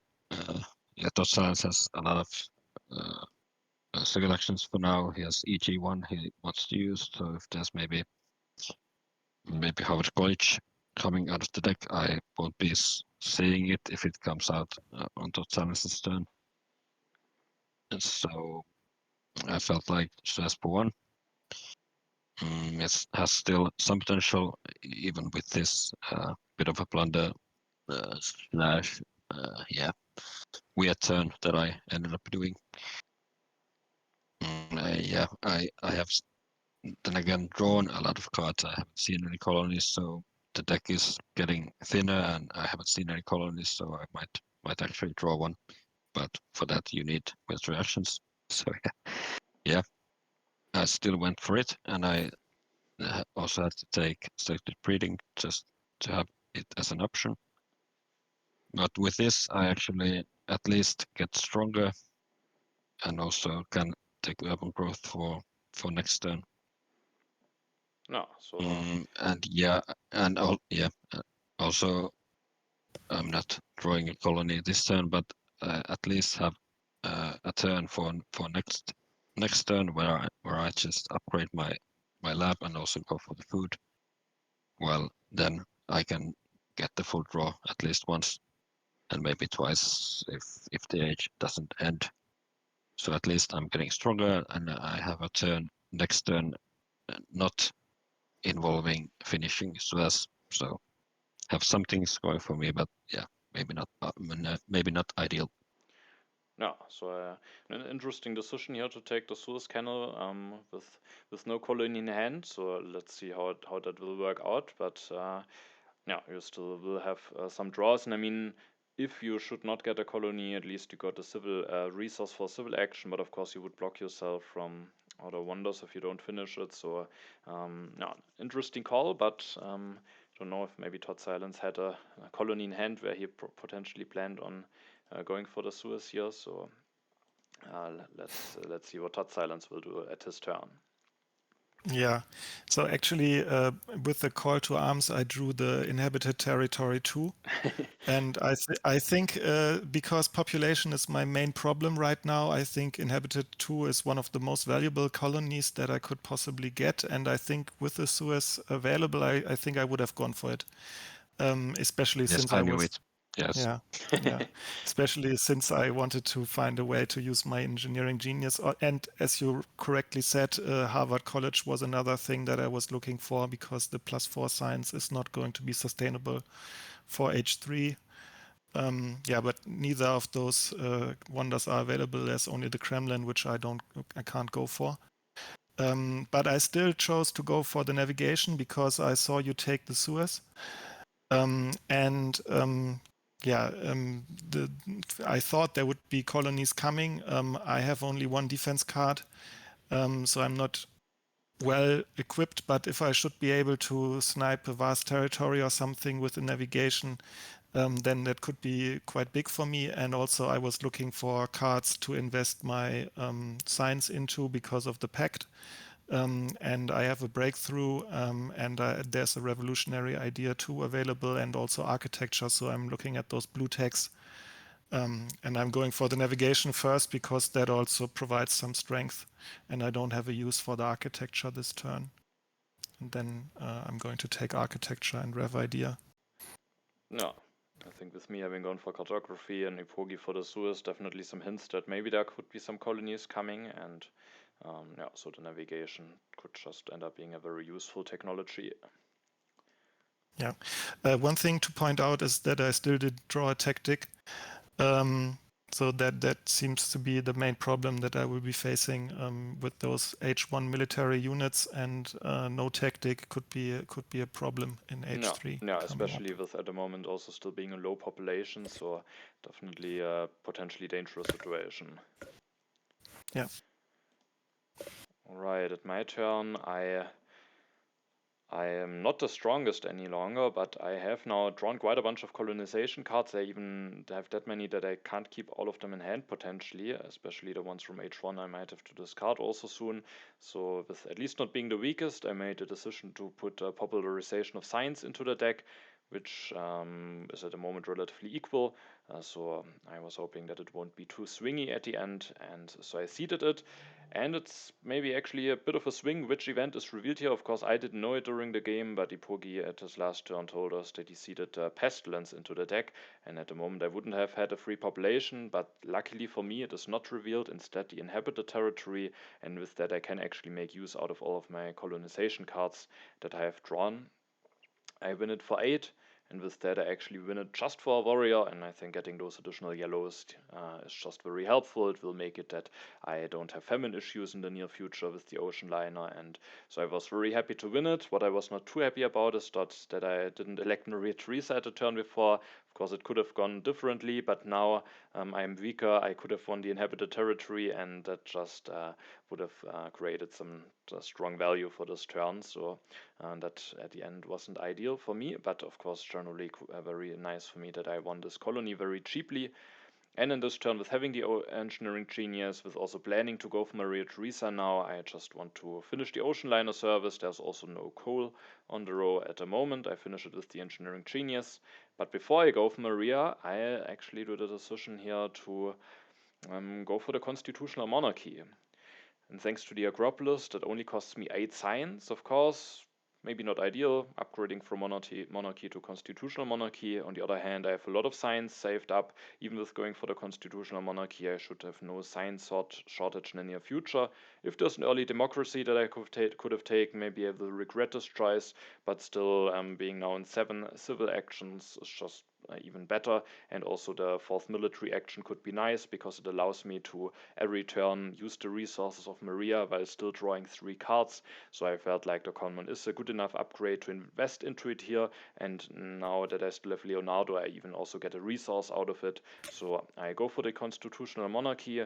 Afterwards I will switch to Maria, use the ocean liner to get some value out of her, and then I have 2 civil actions left. I took the cavalryman, as I don't have drawn a tactic yet, and I don't unnecessarily want to commit to the knights, but still want to have a cavalry technology in hand. And then with the last civil action, I actually played the reserves resources and then built a rifleman. Just being civil action efficient. I thought about if maybe I should just build a warrior. The thing is, if I then play the reserves, I would have corruption issues, but it could be interesting because with Maria, I stayed in weaker, which of course could be bad for events. Now I'm prepared for potential strength events. Eepogi made sure to get stronger last turn. It's his event that is on top. But I could get more resources out of her. But if I only build a warrior, I can't play the reserves as the last civil action. I didn't want to commit to cavalryman unnecessarily, and so at the end I just was willing to rebuild a rifleman, at least being better prepared for the events, and maybe there's still a chance that I get 3 resources out of her at the next turn. And so at the end I was fine with this turn. Thanks to the 4th military action, I will still draw 3 cards, which increases my chances to get a tactic. And I actually do get a very interesting tactic for me here. As I was happy to see that. I have the classic army drawn, also another colonization card. No event so far, but with the classic army I felt definitely a bit better about this game, especially with potentially missing out on the cannon, so I was very, very happy to see that. Then we are at Eepogi's turn. Yeah, I chose to seed, first of all. I seeded international negotiations. Well, it was the only thing in my hand I could seed. I had a defense card as well as promise of military protection pact if there was some case where I needed that. So for me, it was quite clear I want to get my food up. First of all, the pestilence was on top. Yeah, I was able to just lose my immigration worker in that, while it did not work as well as I intended, but at least I had a free worker. So just went for the food and went for lab upgrade, and then just took Bach in hand, which, yeah, at the end, I think it was a mistake. Obviously, in 5 selections and just 10 cards left in the deck after my turn, it was relatively, if not clear, and at least very likely that the age ends, and then I will be missing that civil action quite badly. And also, yeah, there's both operas still in the deck, so the drama would be discarded in that case as well. But I thought about, yeah, totsilence could maybe use the statue quite nicely. it would help him with his hobbies and so on. And also with being Robespierre, maybe just getting statue followed up with democracy or something else could be quite strong. So like this, he's maybe pushed into taking Harvard over statue, which is obviously a strong one as well. So it was mainly just to maybe force some actions from totsilence. But at the end, I think it's just not worth it. Just take Bach, elect him, and just then if H is still going, I can go for drama, and if not, I can just maybe get a copy of opera and just have the civil action in hand. So, yeah, how do you feel about that? Yeah, I think generally the idea of going for Bach is quite nice. But yeah, with the danger of BH ending and you having 5 civil actions, I think probably electing him could have been worth it, especially as he also gives the same amount of culture as Michelangelo, and as you maybe don't want to finish Suicide the next turn, as you don't know whether you get a colony yet. So probably would have been better maybe to elect him, but I think taking him should be a good call. Yeah, so I have to agree. Just electing is better. Yeah, I agree. And for my draw, I actually draw Ravages of Time and Prosperity and Wealthy Territory too. So I at least have something to some reason to just finish Suez and instead of rest at the moment. And the gamble sort of paid off, even though it's not the best one, but still useful. No, it's always funny the Suez with wealthy. You invest resources, get most of them immediately back, and then have a little bit of additional resource production. So, yeah, with that, I think the Suez maybe turns out to be fine. Yeah, I mean, you have the masonry at least, so. All right, then we are at your turn, totsilence. Yes, at my turn, I seeded the crime wave, which now I'm not sure why I didn't go for the inhabited territory too, since I went for the navigation.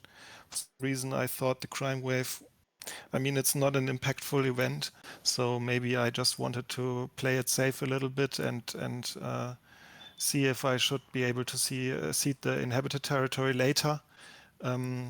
Yeah, I'm not sure. Looking back at Yeah, it, it maybe. would be quite strong for me if I had some defense cards and I draw some with Colossus a bit later on, so I could draw some. So maybe that was the reason. Yeah, that's true, of course. But still, there is no selective breeding for me. So, and as you correctly said, there is also the problem of happiness coming up, which I have to admit I wasn't completely aware of when I played this turn. So I went for the Harvard College. I was thinking that I would be able to get a copy of Organized Religion, but that since I don't have the food required to increase my population, that wouldn't fix my happiness either. So this turn I went for the Harvard College and the cannons and the frugality. Frugality, of course, down the line could be nice, and Harvard College I really, really like, in particular when you're on alchemies. Statue could have been a good reason, and then in that case maybe could have also gone with the reserves for 2 CAs, which would have allowed me to increase my population. And actually with the statue, of course, there wouldn't be a happiness problem in the first place. Could have been good too, but I just wanted to increase my science production, especially with the pact that we have, and you have now upgraded both of your methods. And there's also Albert Einstein in the game and spaceflight. So I was thinking Harvard is the stronger of wonder of the two, but the happiness problem I kind of chose to ignore. No. Yeah. So, but no, Harvard, of course, can be just very strong operating on more science in H3. Yes.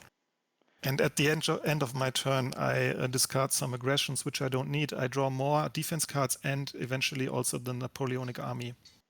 All right. Which okay. is great for me. Yeah, that's one that you can use very nicely. So we both got a nice tactic at our last draw, and with that I maybe are better prepared for some H3 strength pushes. Then at my turn, I don't have any event in hand that I could seed, so I decided to pass on politics. And then at totsilence turn, the freedom of movement was revealed, and as none of my opponents got stronger than me, I made a decision to actually put a rifleman into the alchemy, and then basically getting more resources out of Maria. It's still maybe a bit questionable because I have a lot of science already. Maybe I don't need the alchemy as much. But on the other hand, in H3 there's still always a possibility to spend a lot of science, and just it's quite effective than rebuilding the unit with more additional resources from Maria. And the alchemies are just the most expensive thing that I can put my rifleman into. So I made that call for the freedom of movement. I will then use the ocean liner service, and then there's finally a copy of coal available. Even with spending the one resource from the freedom of movement, I still have just enough resource to go for that one upgrade. However, that means that I have no resource left, meaning I can use the resource from Maria only to build a warrior, which is not ideal as I waste one resource, but it's also not too bad because I actually stay weaker now, which could get punished by the events, but I know that one of the two events that are coming is actually the terrorism, and I'm still slightly behind in culture, so that's looking very nice. So I was hoping that there's no bad strength event coming, and that maybe just it could be good if maybe even I incline my opponents to seed and open the terrorism, so I was fine with being weaker for now, and then ideally again at the next turn getting 3 additional resources out of Maria. And then I have 4 civil actions remaining, and at Eepogi's last turn we talked about if he maybe should have elected Bach or not, and with seeing Bach sitting in his hand and also the drama, even though of course the operas are on the row as well, I thought it is maybe strong if I now end the age. So I took the reserves, I took the efficient upgrades. I think both of those cards are also just nice for myself. And then I still have 1 civil action left where I have to think about how to use it. And at the end, I made a call to already commit to the cavalryman, which I could potentially regret if I draw an early H3 tactic like positional army or entrenchments. But with having the classic army, at the end was willing to do that commitment and just be civil action efficient, develop the cavalryman already this turn. And so at the end I was quite happy about this turn, getting the coal going, having a third alchemy, and Maria giving me some nice benefits, and also being able to end the age so that Eepogi now loses Michelangelo to the end of the age. And with my draws I will get some events, civil unrest, historic territory, and the independence declaration. Then we are at Eepogi's turn, and of course we are interested to hear what you drew with the Colossus. Yeah, we can start with that. So I think it's only fair since you drew the classic army and totsilence drew the Napoleonic army. So yeah, with the Colossus I managed to draw positional army and addition. So the tactic is relatively nice for me. Or very nice for me since I have cannon in hand and maybe some ways to get rifles or modern infantry. And I actually decided to see it balance since I have +6 of food, rocks, and science and Bach in hand, so I can also get some. And it will be revealed, well, not right away, but it will be in the next deck. So maybe as an alternative, I could have seeded something like Ravages of Time, targeting Weidenbaum's across. For me, the Colossus has done its job, so maybe I was mainly going between Ravages or some impact to play, and I chose to play the impact right away. And yeah, it was the tourism that came out. I think the other card will be the economic progress. But like this, Weidenbaum can destroy a building from both me and totsilence, and that's obviously. Yeah, I was very happy that that worked out.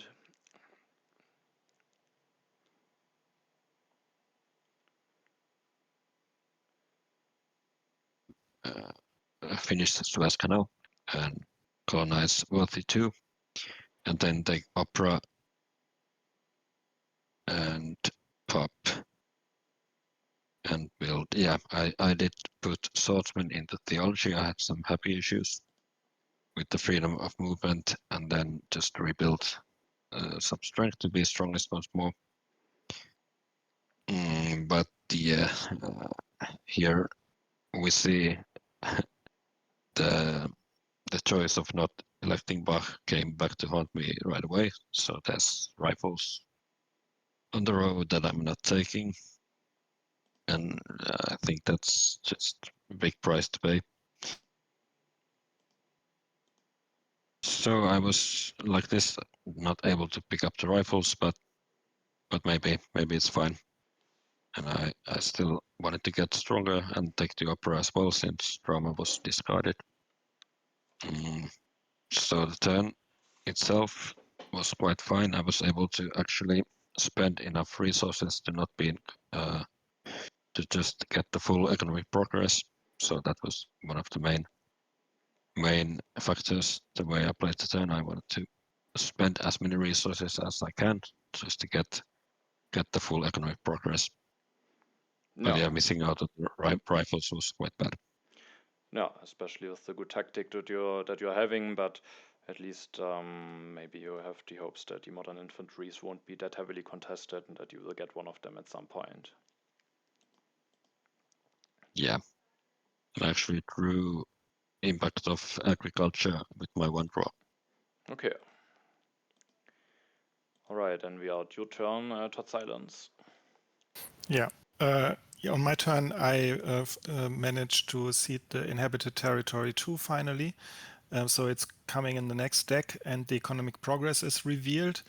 Yeah, I'm not that happy about it because I didn't manage to upgrade my food production before such an event is revealed. And Eepogi benefits the most, of course. And then another thing that I maybe should also point out from last turn still, there was the freedom of movement, and I didn't actually use it. And if I would have been, if I would have seen the happiness problem, then I probably should have used it to put a swordsman into a religion. Now I have to destroy the swordsman and invest into the happiness building anyway. So it's basically a military action and 3 resources that were lost, and both of you still had stuff to do with your resources. Eepogi, I was thinking that it was quite likely that he would finish the Suez Canal, and for you were still on bronze mines, and probably you were looking to upgrade that into coal. So the chances of a war were not that big.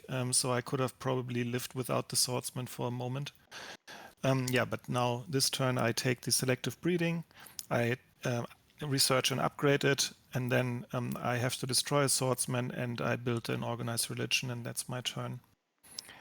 I take the leftmost organized religion because I'm thinking that at this point in the game, my civilization is looking quite good with the civil actions in particular. So I'm trying to, let the game stay a little bit longer in this phase, and without accelerating it too much.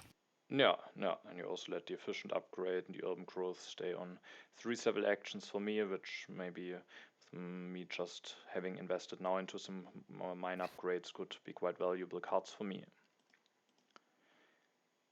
Alright, then at the end of your turn, we are now at the beginning of H3, so maybe we can take a quick look at the overview, and I think at this point it's relatively close between all of us. I think not clear one that is clearly behind, not one that is clearly in front. I do think your position totsilence is definitely not looking bad with that many civil actions, also having the second most culture, the 7th science production. At the moment you are still the weakest, but at least you have a good tactic to work with. I still also was quite happy about my position. I will get a lot of value out of Maria Theresa with the ocean line. I can now continue my mine upgrades. I have a tactic to work with as well. So I was thinking that I certainly also have some potential here. And then Eepogi has Bach and opera and Himeji, which is of course always something that can just generate a lot of culture, and you can hide behind the Himeji castle. But at the moment, he is still on 5 civil actions, so that could be a bit limiting, but has the small culture lead at the moment. So yeah, what was your thoughts at this point of the game? Eepogi, maybe you want to go first? Yeah, I could go first. Yeah, I felt okay after getting the economic progress for full potential. Obviously, the terrorism put some brakes on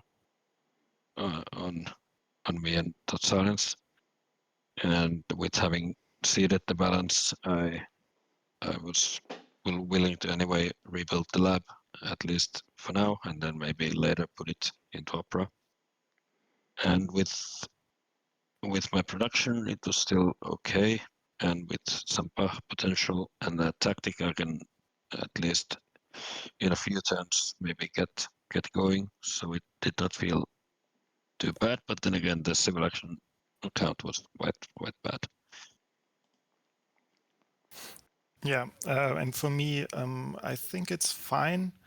I think that the Napoleonic army, especially given my low population situation, is probably not enough to keep me on the level in strength in H3. So that's one thing that I'm quite worried about.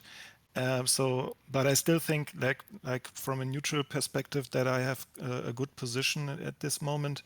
But actually, when I was playing the game, it didn't feel like that. So when I was playing the game, I mean, there were still these events from the H2 in my mind where I lost to the Uncertain Borders and the Reign of Terror and the Call to Arms, and there was a lot of stuff that made me feel that I was behind, which is actually not bad. Sometimes it makes a little bit of an extra motivation. At this point, definitely, still everyone has a good shot at potentially winning. So nothing, no one is clearly behind or in front. Yeah, for sure. No. And one thing is maybe we took a look at the overview, but it's maybe not the perfect timing, because now when we continue with the replay, the terrorism will be evaluated, and now all of a sudden Eepogi has lost some science production and you have lost your organized religion. So that's of course a strong event for me, especially because it was quite close in culture. It's not that I'm a lot behind or something. So I was very happy about how that event worked out for me at the end. And then at my turn, there are actually some interesting cards for me in the row. There is democracy, which I could go for with the Acropolis. However, with having gone for the constitutional monarchy, I thought maybe it's not the highest priority now, but still a nice card to go for with the Acropolis. And I also didn't like it too much to give it to either Eepogi or totsilence, who has Robespierre. But there's also Pierre on the row, and I have those bread and circuses, meaning Pierre has the potential to give me a lot of value. There's the internet, and to even more Pierre synergy. And also the military theory. I have the classic army in hand. I have the military potential, and I could also go for the military theory here and try to go for a bit more of a military route. And so I had to think about what I want to go for. At the end, I went with Pierre.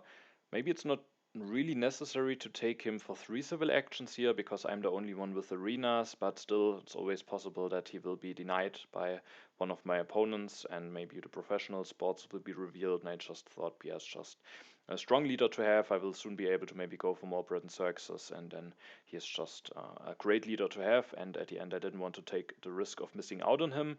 Of course, the military theory could also be a very strong card to take, but at least I will let it stay on 3 civil actions for Eepogi, making it quite expensive for him to take it. And then totsilence has already the strategy, so with the military theory, I had hopes that that will still be around for me at the next turn. If not, there's at least a second copy that I can hope for. And with that, I made a decision to, at the end, pick Pierre out of the cards that are available for 3 civil actions. And apart from Pierre, I will then just get my coal upgrades going. I play the reserves resources that allows me to go for 2 upgrades, and it also allows me to have exactly 5 resources left, meaning that I can now invest into an additional cavalryman. maybe investing into the cavalryman is the wrong decision. I could also still just go for rifleman in case I draw something like positional army that could be better, but at that point I just went into cavalryman, and at least that allows me to quicker get a classic army going and maybe be a bit aggressive if the military theory is still around at the next turn.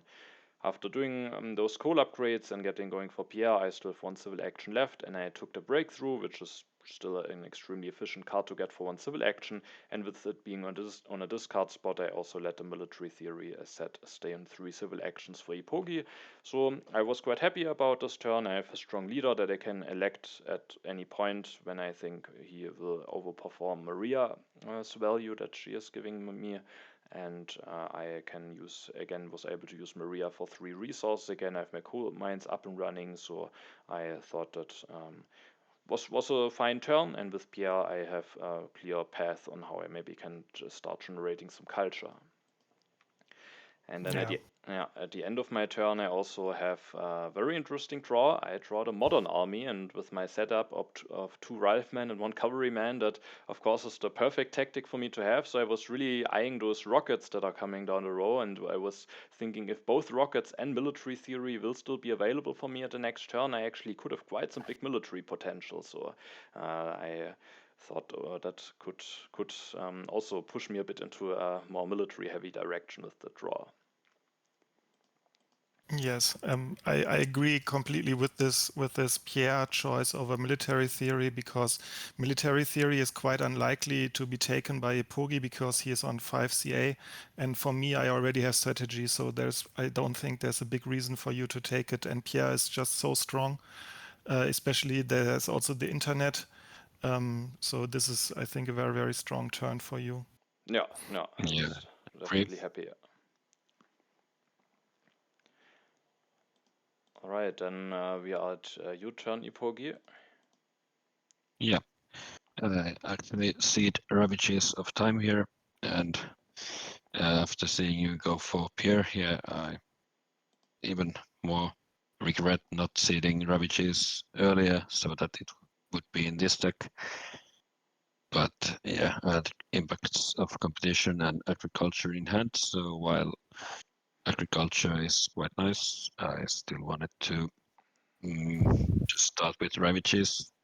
It could help me also just getting rid of the Colossus strength, even though that could play a role also, but I was just thinking it's a bit safer, since you could maybe go for mechanized agriculture on top in some cases, but maybe not, since the liner is doing a lot of work anyway.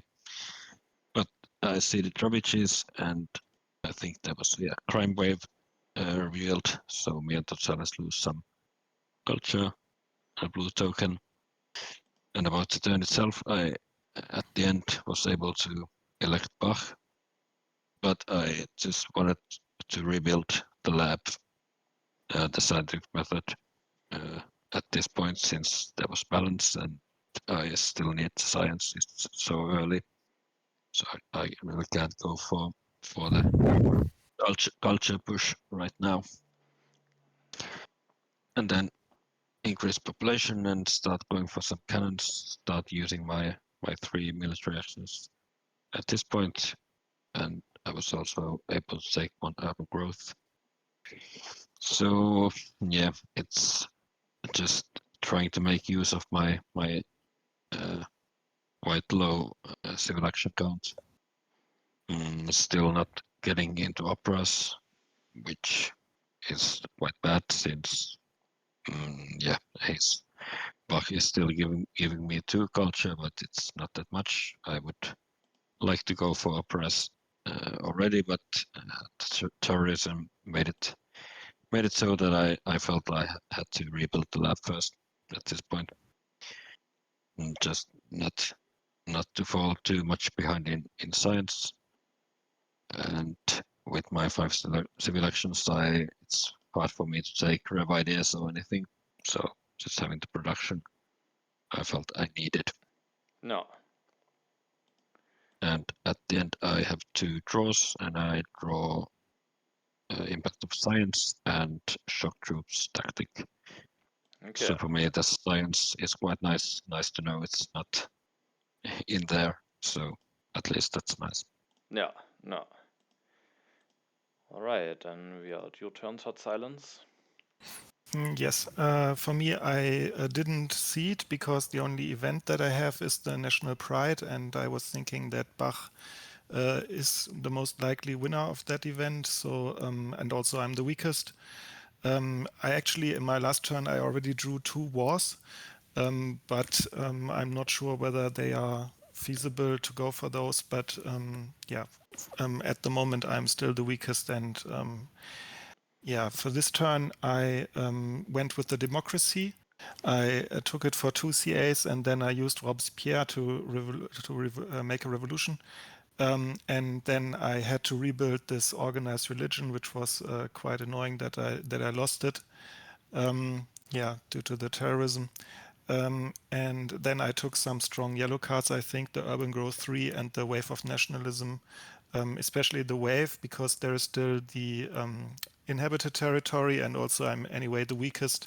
I was hoping to build a cannon with that, or maybe some more military units at the next turn. For now, I can defend because I have a lot of military actions, even if Eepogi sacrifices with an aggression. But I have to do something about the strength situation for sure. Another card that was interesting on the row is the oil, actually.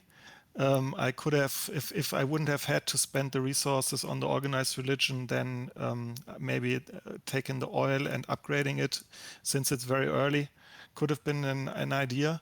But I'm not sure whether it's needed, but it could be good. I mean, economic progress is already out.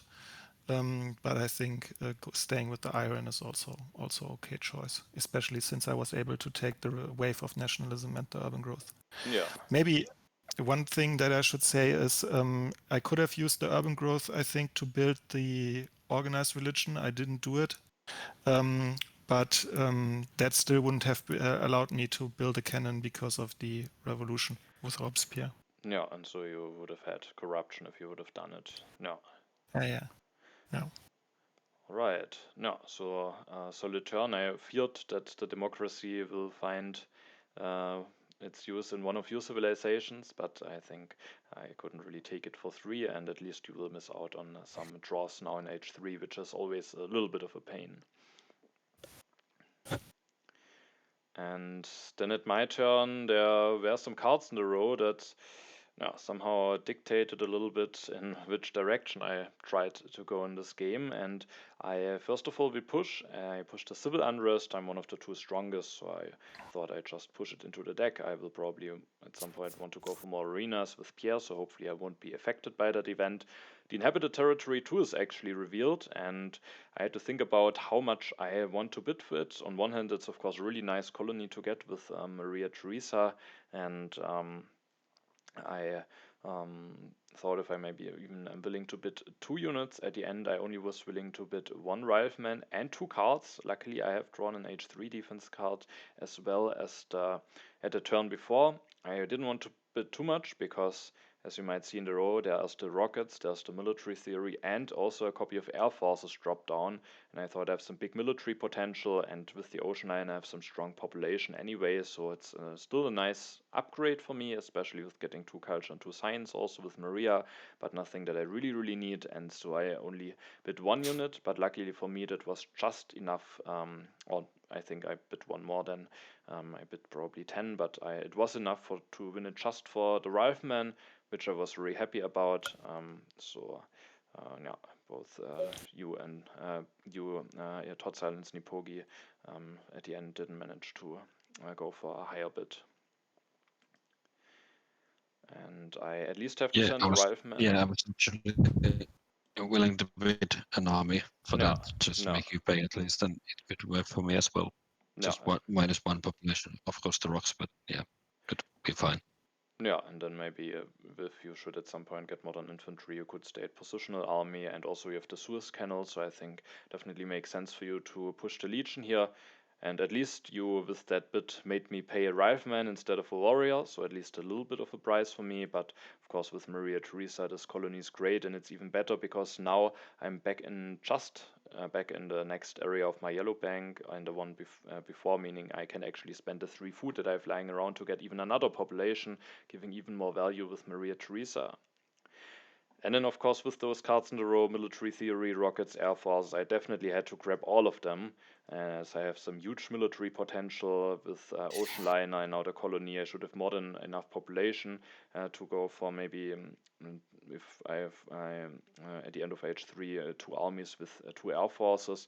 Also, I have those coal mines going, so I thought that if I just make sure to now draw 3 cards every turn, build up some military, then if I should get a war, I could get really a strong war off. So I thought it is worth it to now try setting up for that a bit. I took all of those cards. Also, I increased my population, normally to get another Maria activation, and just because I thought it's probably nice to spend that food anyway. I thought about doing some different things. I thought about either just now not developing anything and building a unit, and then using 1 civil action to take the multimedia. I also could have not increased my population normally, just to not fully commit to the military line with the multimedia. But I felt, there's another copy of movies already coming down, so if those 2 are gone, maybe there are not that many cards left to produce some culture, but I have Pierre, I have lots of population, I have the Acropolis, I can build many bread and circuses, there's still another copy of multimedia and movies, and at the end, with having that military potential, I rather wanted to be civil action efficient in that regard, and thought that if I shouldn't get a war or any aggressive cards, then I still have some other ways that could generate me some culture, and so I just increased my population, and I developed the air forces actually already. Not giving a hint. I gave a bit of a hint with taking the rockets that I might have a tactic, but not. It could also be a speculative pick, so I started with going for the air forces. I built one. I make sure to actually on purpose not get stronger than Eepogi, because I at least haven't seeded any strength event, and additional resources from Maria could still help me to find the resources at the end to actually go for as much strength as possible. So I on purpose stayed a bit weaker than Eepogi, and at the next turn maybe I can start investing more into the military. I also thought about some lines where I already go for rockets, maybe also military theory, and already this turn go for quite a bit of strength, but I thought maybe not. I don't want to show all of my cards on the table yet, and also get the additional resources from Maria at the next turn. And of course, from now on, it was exciting to see what cards I will draw. And with my first draw here, I don't get a war yet, but I at least get the international tourism, which I can offer at the next turn. And then we are at your turn, Eepogi. Yep, I actually see the impact of agriculture. You didn't seem like you have the time or anything to go for some more food production, at least no mechanized agriculture or anything, and it just was the best card for me to see it, and I was still the strongest. But yeah, your picks, military theory, air forces, and rockets, it did not feel too great. It really seemed like you already have the modern army at hand, but yeah, it was quite a scary game from that moment on. Yeah, absolutely. Yeah. So it was about who's getting water and in which order. Yeah, so that's at least rebuilding the lab gave me 3 more culture for this popularization of science. And I was happy to see civil service. I was maybe not too afraid it would be taken away, at least when the Air Force came out for 3, so it was basically always making its way all the way to me. So I was really liking this card. So I could go for civil service and also just enough to go for opera as well. And then even just pop and build a theater. I felt with having taken urban growth, I could afford it, and I really need to get into those operas if I will use Bach at all. And also, yeah, that left me with 2 civil actions, and I felt Revadia was the one that I wanted to take. I just used a lot of science, and now I at least, well, there's still the pact, but I still have some more science I can use with this Revalia. Yeah, so I think a very, very clean turn. I actually thought for a moment about denying the civil service. There was a line where I just take and develop civil service, take all of those cards and use Maria's resources to build a military unit. But at the end, I feared that maybe I could miss the science for some other important stuff with needing all of those technologies. And so I, at the end, thought I rather focus on my own civilization.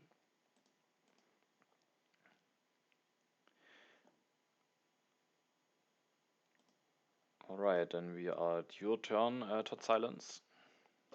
Yes. Okay. For events, I still have the same options as before.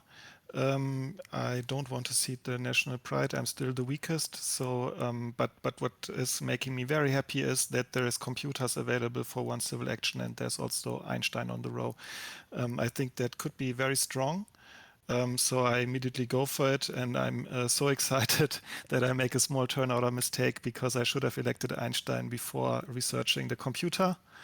But I managed to upgrade both, and then I start building some military units finally. I still don't use the wave of nationalism because I have corruption issues. I mean, maybe I could have gotten out of corruption if I wouldn't have upgraded both of the computers. But I still thought that would be a strong option. And if a big military push is actually coming, which seems likely, then the wave probably will be available later because Eepogi probably also has to follow suit. And then with my final civil action, I take the professional sports. Also for some extra strength, I think it's better than building more organized religions. It's more efficient, and it's also a great card for impacts in general. And it's also a small denial, or maybe it was, I don't actually can't see anymore if it was on the discard spot. But if you should get it, it would be another thing going for your Pierre war combo, which would also make your internet quite big, but I can't actually see anymore if it was on the discard spot. Maybe No. that's not an argument. No. Anyway, for draws, I drew the peace treaty, hybrid, war, and occupy. So 3 more draws that I really cannot use at the moment. So no impacts so far, which is quite sad for me. Yeah, especially with having such a strong science setup now, there are still really some rewarding impacts. So definitely not great. Not seeing any of those. Also, I and Eepogi can be quite happy that the popularization of science was revealed before the turn of you. That would have been now quite a bit bigger. So Yes. happy that that was not the last card in the deck. And yeah, I mean, we have now lots of science production, still the Scientific Cooperation Pact, so the potential to really score lots of culture with Einstein. And also, I knew now that you had the Napoleonic army, but I also knew that if I really, at the end, should manage to build those modern armies, that alone probably won't be enough, especially if you don't get air forces. So I thought that I still have the potential to get a big war going here.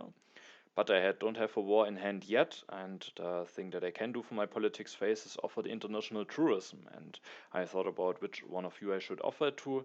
Eepogi is actually a wonder more. I thought that he should still be likely to accept the pact, and I thought maybe I should just offer it to him to get a little bit of additional culture. Maybe that could have been the correct decision, but with knowing how I will play my turn, I saw that I will actually go for quite a big military push, or I will increase my strength by quite a bit. I don't have a war in hand yet. I might not draw a war at the next turn or at the end of my turn, and if that should happen, then the only card to take advantage of my big strength that I have in hand now is the Infiltrate, which I thought could be a very big blow against totsilence, and removing his Einstein could be very bad for him. And also, I felt like with Eepogi having Imagery Castle and some resources, and I thought maybe he could, if I should draw a war, also be better prepared to defend against one. So I felt like maybe totsilence could at the end be hit more by potential military cards from mine, and I felt like maybe at the end I could need the additional culture more against Eepogi. Nonetheless, maybe I could have also just taken the additional culture with maybe a small risk that the pact could be rejected, but I think with only one wonder difference and still some turns to go, Eepogi would have very likely accepted it. Or what would you have accepted it, Eepogi? I mean, I have you here on the call, so I can just ask you. I think I would. Yeah. I think, yeah, it's still, well, it depends on which stage this game was in relation to group standings, but at least if it was clear at that point that I'm competing against totsilence, I would just agree to that pact. Yeah. Yeah. So, well, it was a close call for me. At the end, I offered it to totsilence, who also, of course, accepted it. Now at my turn, I just thought I want to get some strength going, because if I don't get any wars, at least I can maybe get an aggression off, and also with now fully showing my strength potential, maybe I will force some actions of you. And so I went for the military theory, I went for rockets, I built a rocket, I upgraded a warrior to rifleman, I revealed a tactic going up to 53 strength, still having all the draws that I need. I took the reserves, as I just need as many resources for the military as possible. Even with having my strong coal mines plus Maria, I did some calculations, and without this and potentially even yet another copy of reserves, I might not have enough to go for the full 2 armies with 2 air forces. Especially if I, in addition to the units, also want to build a 3rd farm to avoid famine, and another bread and circuses for more happy faces, and also 1 additional strength and culture with Pierre. So I just wanted to get those additional resources, and with the last 2 civil actions, I just took the endowment and the engineering. Endowment giving me likely 6 culture, as I'm still behind in culture for now, and also the engineering, just a good technology for a lot of impacts, and giving me the potential to still save some resources in case I don't get a war. Also could help me to maybe maximize my culture output at the end of the game. And so I made the decision to go for that engineering. I also thought about some different lines where I just don't take the engineering, elect Pierre, already built the arena, but then I figured that I might actually still need the 1 additional resource from Maria. I don't remember the calculations correctly, but it made a difference that I get 1 additional culture, 1 additional resource out of her at the next turn. And also, now that I take the engineering, only would get 2 culture out of Pierre. I think it's better to keep Maria, especially because the additional science could also allow me to already at the next turn develop the engineering, maybe build a bread and circuses, and also then make a switch to Pierre. So I felt like I have quite some potential here, but to make full use out of that potential, I would still need a war. So I was again excited to see whether I should draw one at the end of my turn. And sadly, I don't draw one. I do draw 2 more aggressions, the Armed Intervention and the Blunder, also the Impact of Wonders, which is sadly not that great. So I was not too happy to not get a war yet, and also not a really great impact, but at least I have all of those aggressions, which maybe also at the end can do some damage, especially also the Infiltrate that I still have in hand. And then we are at your turn, Eepogi. Yeah, so for me, I sketched out the turn, and I at the end realized that I'm not going for any techs this turn, and with totsilence going for very strong Einstein, I just decided to cancel the pact, the science pact with him, and as an option, maybe I could have seen something like Impact of Industry would be relatively neutral. but I felt totsilence just gets way more from the pact, at least from now on. So I just cancelled the pact. And then I really had to start using my military actions in order to maybe be the smaller target for the war. So I would have liked to maybe delete something else other than the swordsman to put in the cannon, but I just found no way. I just didn't want to destroy anything else, so I just destroyed one swordsman, put it in the cannon, and showed the tactics. So if there's modern infantry, I could at least upgrade some units and get the full positional army. Or if there's air force, I could at least maybe, I could go for some more strength after having used my military actions now. I took Churchill, and I was thinking if I need the 3 military rocks this turn, so in that case I would even elect Churchill now. But then I realized that it's not worth it. I'm not using the science bonus, and also, if I was thinking about infiltrate, if he gets killed, it's just very bad for me, and I just like the buff still gives me the culture.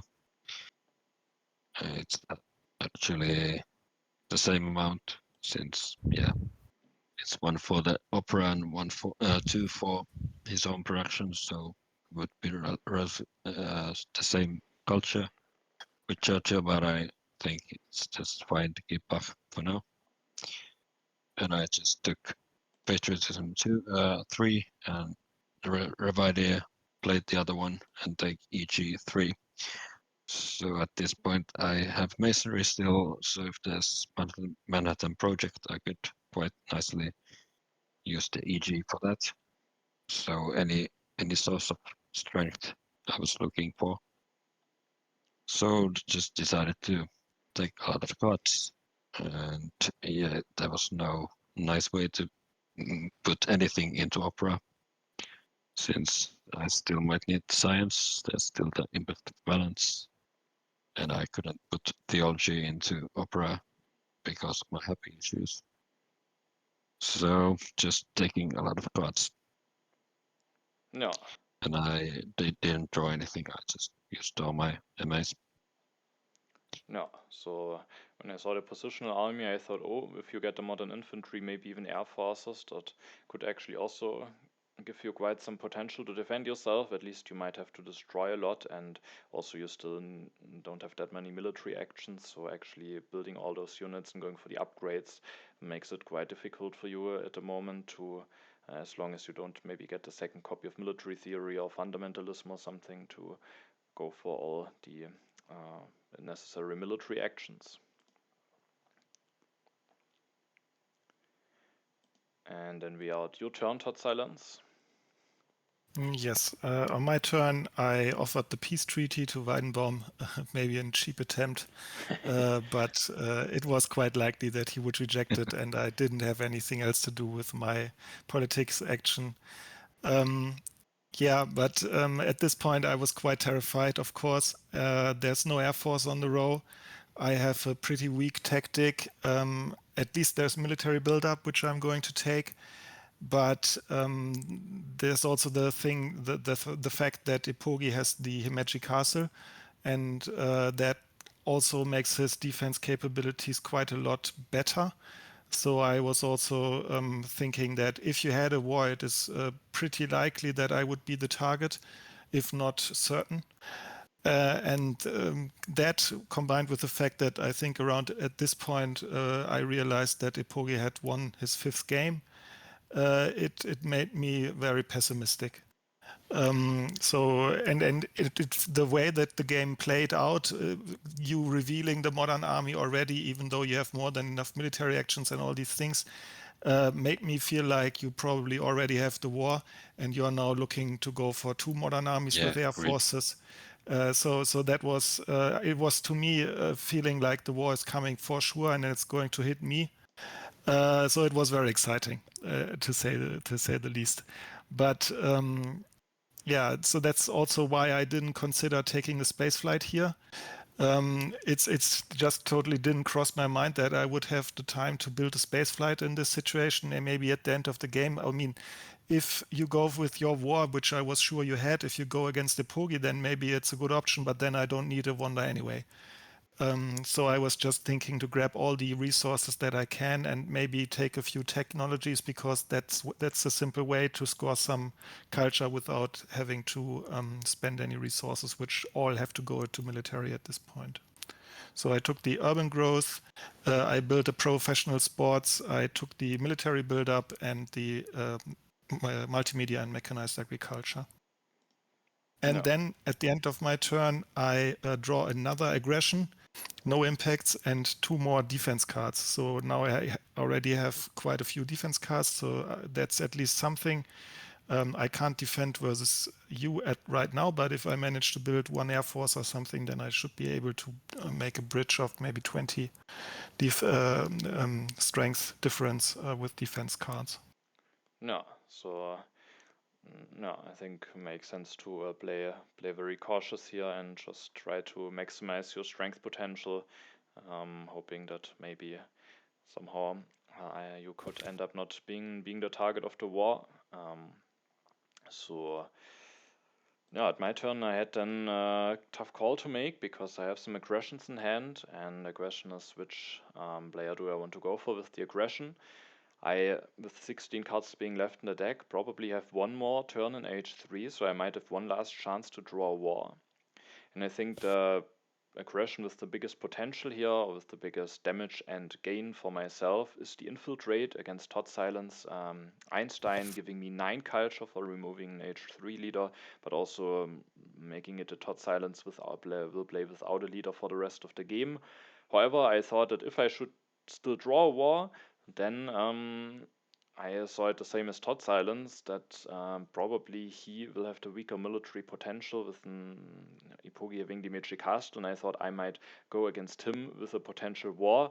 And so I maybe would have liked it more to actually hit Eepogi here with an aggression, but the infiltrate isn't doing that much damage against him. Also, I gain less culture. Armed intervention is not as big as the infiltrate, and also I don't have a war in hand yet, so I at the end just decided to go with the aggression that does the most damage and gives me the most culture.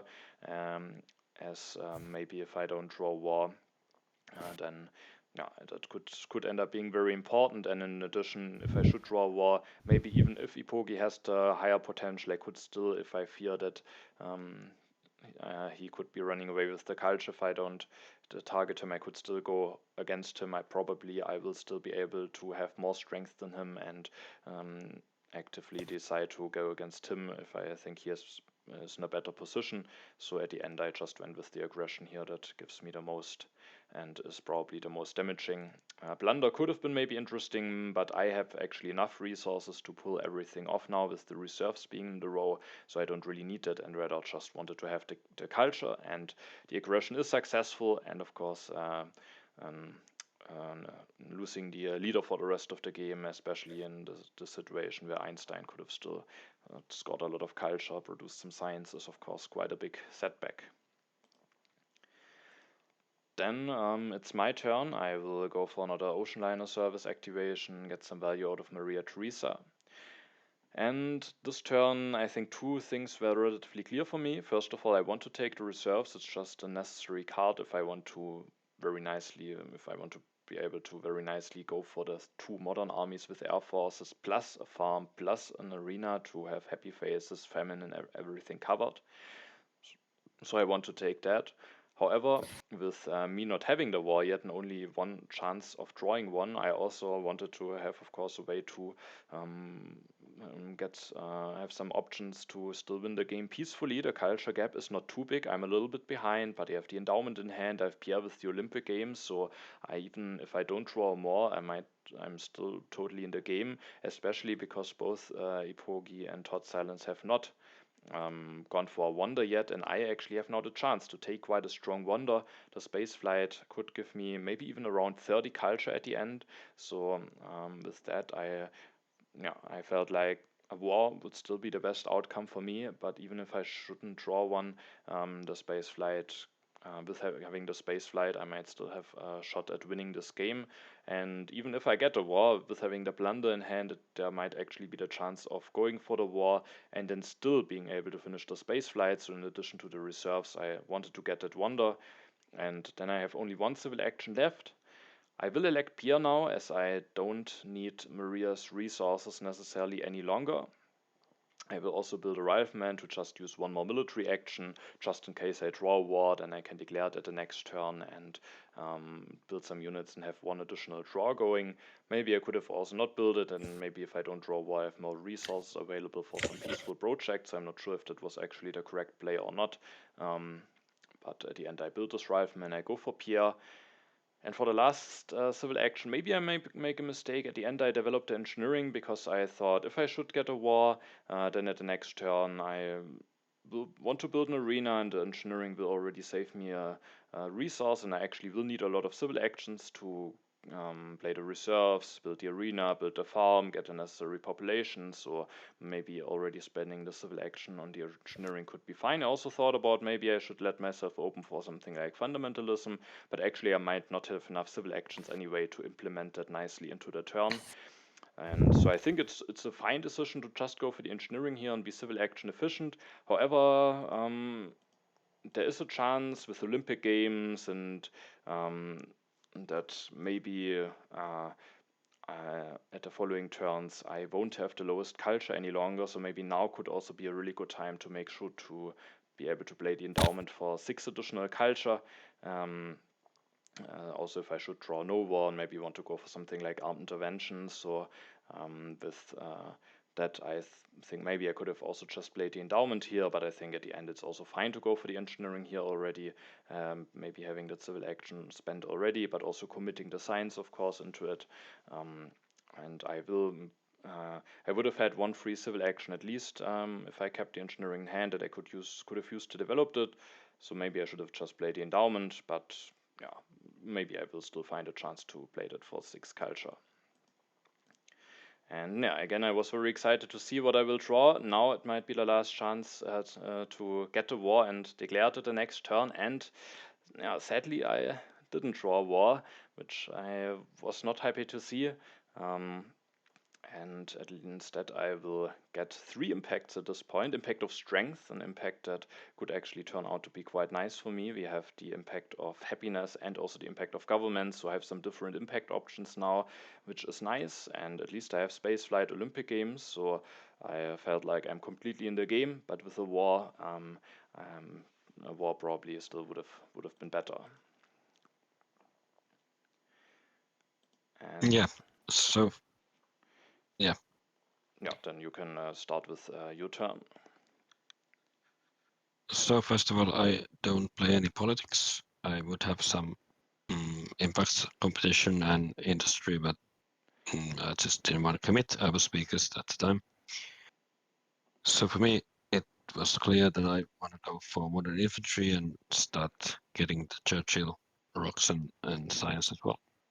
So just went for some modern infantry and some upgrades, all the upgrades I can do, and also taking Manhattan project. So just taking a lot of strength potential, and also with having Manhattan project, I actually have some war potential myself. I do have a war of a culture in hand, so I could finish the project plus build an air force. So obviously targeting totsilence at this point. So at least it would make him at least pay a lot to defend, and it maybe could even be a winning war. So it did leave the option to maybe maybe go for a bit of a disruptive war next turn if I get the Air Force. And I draw nothing since I use all my MAs. No, that seems like a very clean defensive turn, just doing the best that you can to try to set yourself up for a good defense or even potential offense with the war that you have.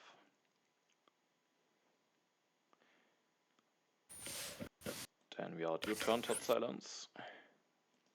Yes, yeah, it's still the same game. Take every resource you can. In this case, the reserves 2. Then the tanks. I developed the tanks, increase my population, use the wave of nationalism to build a tank and upgrade. And then I also destroy a computer in order to make a second army because I want to be able to defend from aggressions. I have enough defense cards in hand to defend. Yeah, but still, it's quite unfortunate. I still don't have an impact, and I needed 3 of my 5 military actions, so I'm only going to draw 2 cards. Maybe the Red Cross could have been a consideration, but I'm not sure if I had the CAs to take it. The efficient upgrade that I took at the end, probably not worth taking, but I think all the other civil actions I needed in order to have the maximum amount of resources available. And yeah, of course, I was quite annoyed that the Air Force still didn't show up. No. I was expecting them to show up at your turn now because I'm taking 4, or at least on Eepogi's turn. So it was relatively certain that I would be missing out on them. And this was the point where I kind of lost all hope because I was thinking you probably have the war for sure and I don't get Air Forces. And even with Air Forces, it probably would still be the same result because Eepogi can also go for 2 positional armies, which is just stronger combined with the Himeji Castle. I think he has a higher strength potential, even if he doesn't get the Air Forces. Yeah, so it was quite a worry at this point. No, certainly looks very dangerous for you with not knowing about my military hand and also being now a bit behind still in culture compared to Eepogi and Eepogi having the Manhattan Project, which at least will also net him a bit of additional culture. Yeah, the only thing that I had going was impacts, because I mean I destroyed a computer now, but I still think in terms of impacts my civilization is a bit more well-rounded than Eepogi's. Like there's things like variety going and happiness, and also actually I drew 2 impacts now with my last draw, the impact of architecture and the impact of culture, and both of those are viable. No. So I was quite lucky with those 2 cards. It was basically the last draws of the game. Yeah, and these 2 cards I'm trying to, if I don't get ward, to make use of in the next turn. Yeah, so basically making up a bit for the missing impact draws. Now at least you get 2 of them at the last possible moment. And yeah, now it is my turn, and again I have to think about what do I want to do for politics, because I have some aggressions, but I have also some potentially strong impacts, for especially impact of strength. And if I play an impact, then I probably want to use the Olympic Games this turn to maybe also keep the option open to go for an aggression then at the next turn. But now there is this endowment in my hand, and if I go for the Olympic Games plus seeding impact, it gives me 11 additional culture. Then, depending on what will be revealed, of course, I will probably have more culture than totsilence, not being able to play the endowment for its full value. And also the impact of strength, of course, looks like a very safe impact, but now with knowing that I don't have a war, of course, I just want to try finish the space flight, maximizing my culture output, so maybe waiting 1 more turn to see how much you will further invest into the military could be good to see whether the impact of strength will end up being a good seed or not. And at the end, I made a decision to go for an aggression, to not go for the Olympic Games yet, maybe seed then an impact into the deck at the next turn, and I choose Eepogi as the target with an armed intervention. First of all, I felt like Eepogi has a bit of an edge at this point against totsilence with the small culture lead, the Manhattan Project. It's probably close, as totsilence said. He might be a bit better prepared for impacts, but I saw that Eepogi had also at this point seeded 2 impacts while totsilence hasn't, and so I choose Eepogi here as the target. He could potentially sacrifice a unit, which would put him at 45, but even at this count, he would still need 3 H3 defense cards, so an aggression should be very likely. With the last aggression, I hit totsilence with the infiltrate, and the good news about the armed intervention is also that I just barely have still lower culture. If I would go against totsilence, I would overtake totsilence in culture, but now that I go against Eepogi and the aggression will be successful. When we take a look at the culture overview, I am just 1 culture behind Eepogi's and 2 behind totsilence, so I can still play the endowment now for 6 culture. Another reason why I wanted to go for the armed intervention against Eepogi here. And Yeah.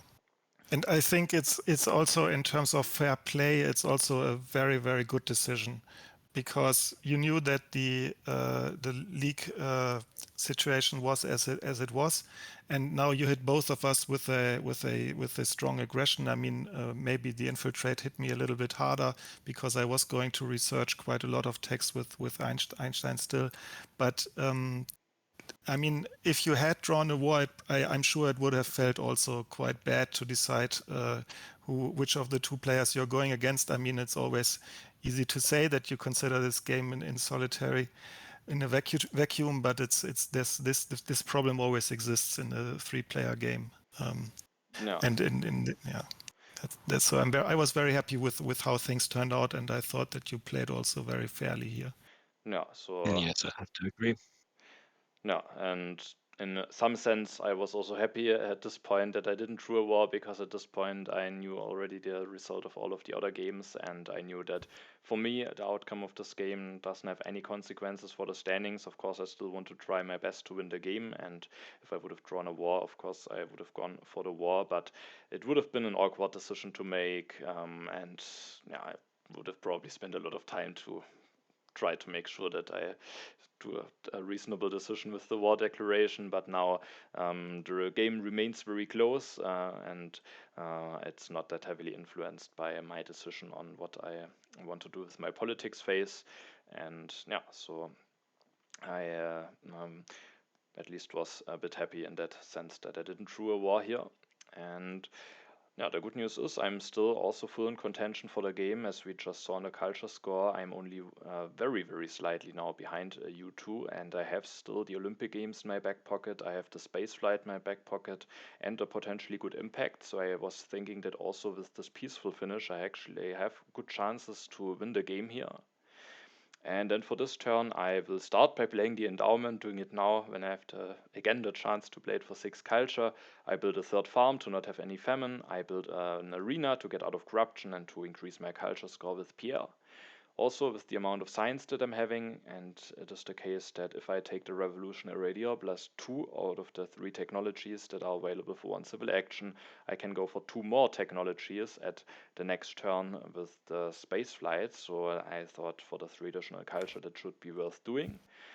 It was a bit of a question which of those 2 technologies I should take, because all of them have some things going. When I go for the tanks, I can upgrade a cavalryman. The satellites, of course, could be nice for impact of progress, which I don't have knowledge about, but especially totsilence could have seeded it if he would have drawn it. But for now, totsilence didn't seed any impacts, and he did only draw 2 cards at his last turn. And the thing is, with satellites, it will replace the cartography, so it gives me 1 less culture compared to computers and tanks. Nonetheless, if I don't take the satellites, I leave it available for Eepogi, and if at the end there is the impact of progress or maybe also balance in the game, then it's just good cards for some impact. So I thought about whether I should take, which of those 2 technologies I should take. I came to the conclusion that computers is probably a card that I want to take, as I at the next turn can potentially go for 1 upgrade from alchemy to computers, which would put me at 9 science. And Eepogi, even if he builds another lab, can't overtake me in that. He could maybe build another lab because he has the Manhattan Project, which would also, so building another lab would also mean him scoring more culture for that wonder. And totsilence has multimedia in hand, and if he has an impact of science, then the could help me scoring better for that impact, as it could potentially be one of my very weak impacts in case Eepogi maybe goes for more science production. So I wanted to have the option to go for a computer upgrade. And maybe I should have just gone for the satellites. After all, I only miss out on one safe culture. But as with the turn that had planned for the next turn, as I have 2 resources left over anyway, I can also go for an upgrade from cavalryman to tank. So for strength, and I still have the impact of strength in hand, it doesn't really make a difference.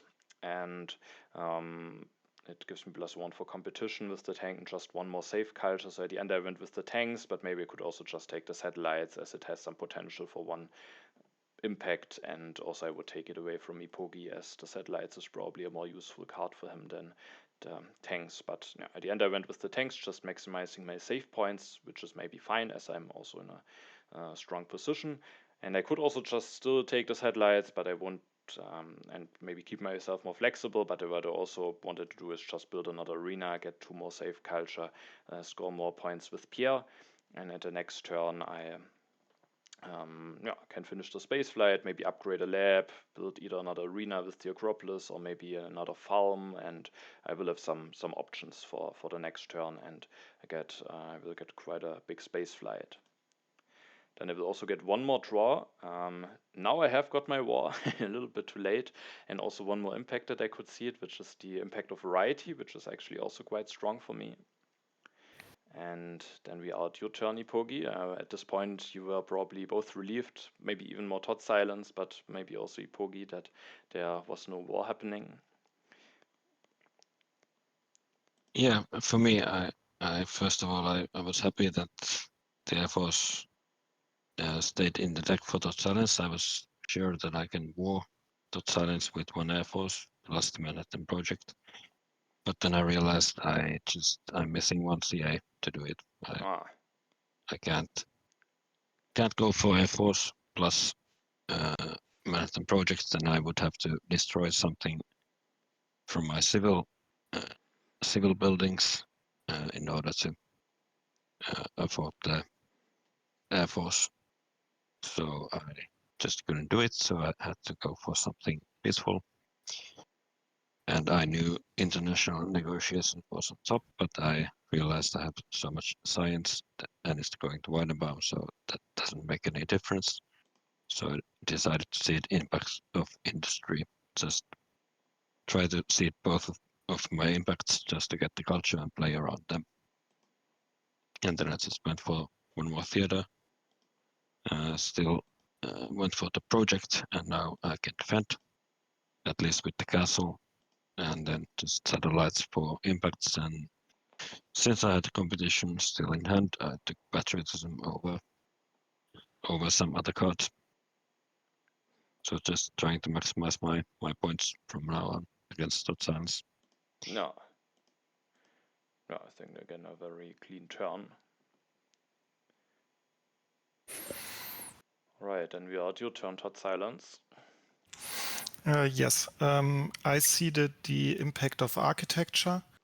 Of course, I was quite afraid that there could be impact of strength, but I knew that Eepogi was the one who seeded this impact, and he seeded it quite early, so I didn't think that it was likely. Many of the other impacts, I'm like science and like other impacts, I wasn't that worried about. Basically, the impacts I was most worried about was wonders, strength, maybe colonies, but for other impacts, I guess also population. But for other impacts, I thought it's fine, and I had to see it anyway because I was still behind. There's 18 points difference right now after seeding, so that's quite a lot. And I was planning to make use of the impact of culture in my final turn, so I was trying to make sure that I was going to win this one for sure. So I was planning to build 2 multimedias, which would put me at 14 culture production. And at this point, it looked like Eepogi would be able to go to 13 culture production if he built another opera. So that wouldn't be enough. And at this point, of course, the international tourism comes in quite handy, which I have to say also is quite a big benefit that we have this pact going between us. But the only question for me at this turn was whether I should already build the multimedia this turn in order to get the 3 more culture going. But then I would be at the risk of an aggression from Weidenbaum at least. I think I can defend against Eepogi. But there was the Olympic Games probably coming, and I wasn't sure whether you would go for it, even if it was guaranteed to work out.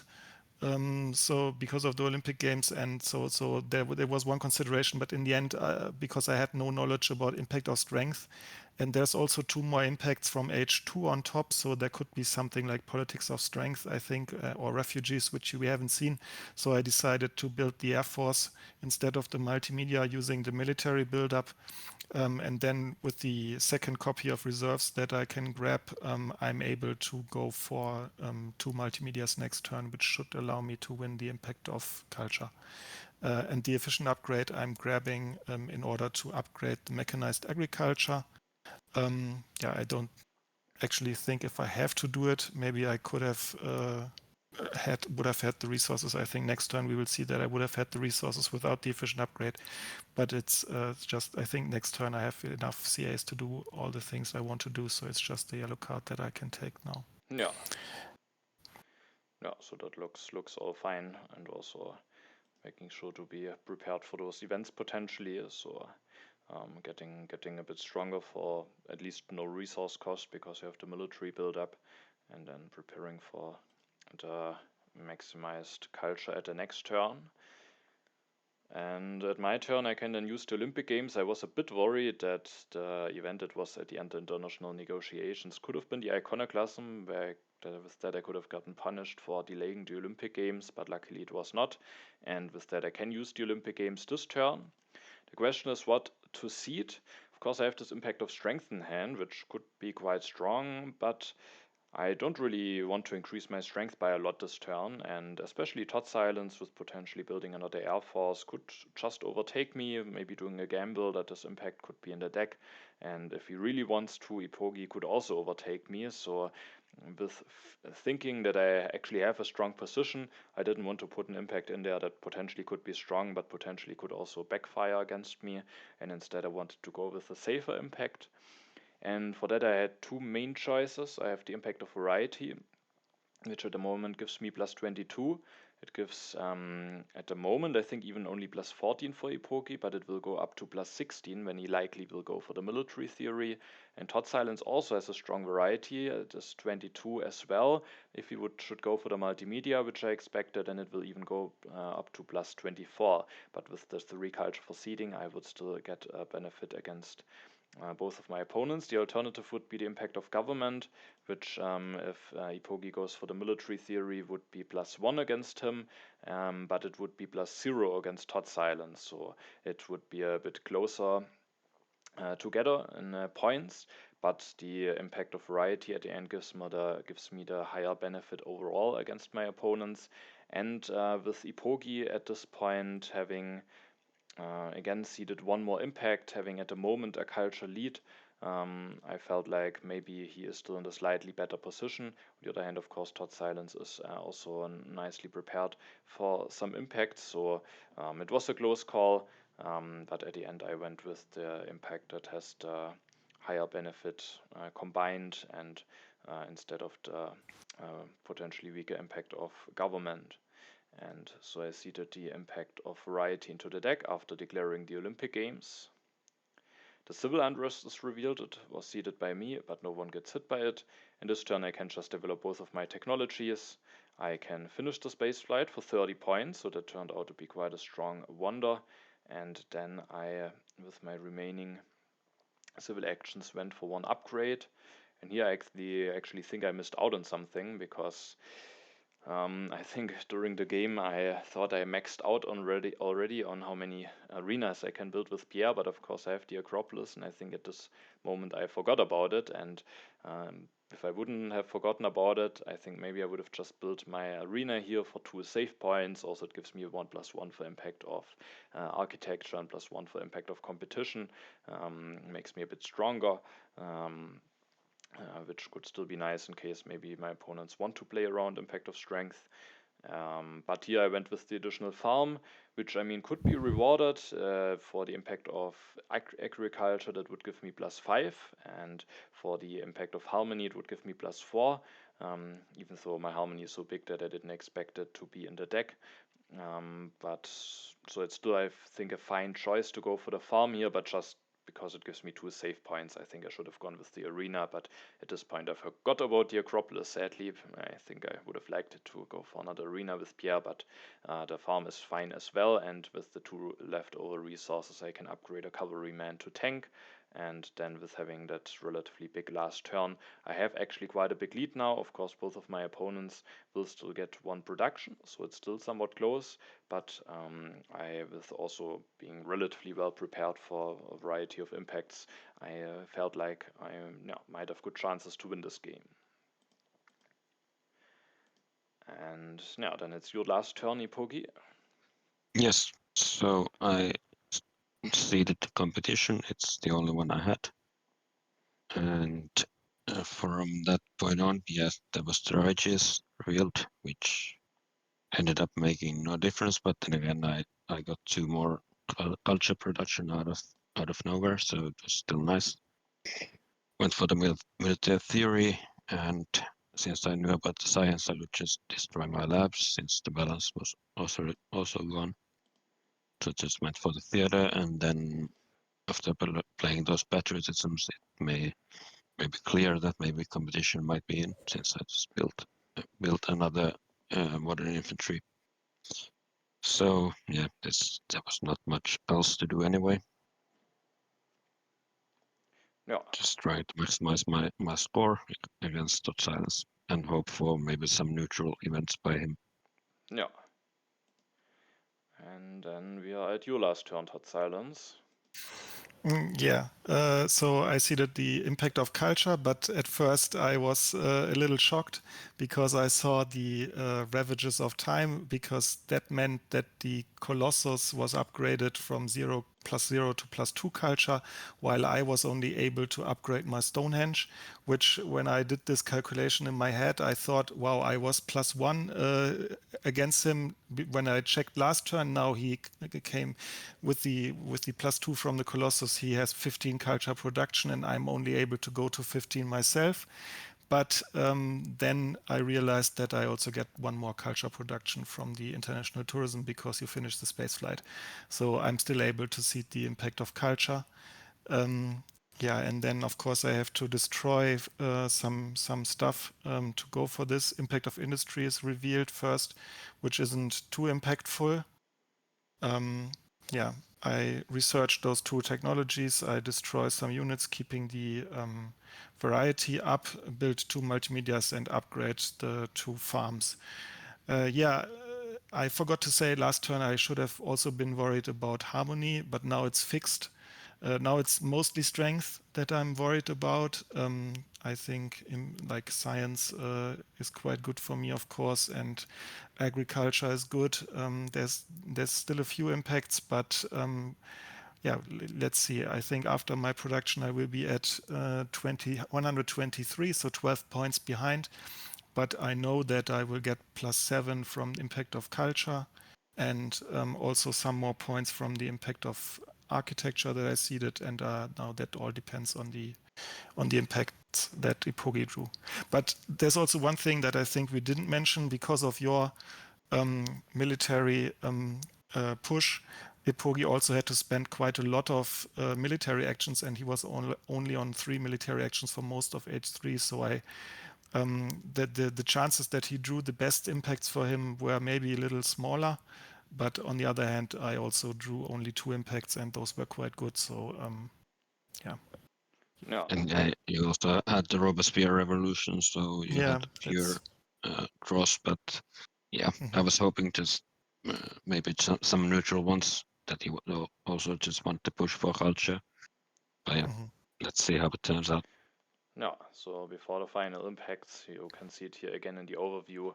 I'm in the lead with 155 points, 20 points before Eepogi, and Eepogi is another 12 points before totsilence, so still quite close. I have a bit of a lead. I was confident that I might be able to win this game, but the most exciting thing to see how it will end is, of course, which of Eepogi and totsilence will finish before the other. So let's see what the final impacts will decide. And the first impact that we can see here is the impact of variety, which was seeded by me, which is good for me, but also for totsilence, getting him closer to Eepogi.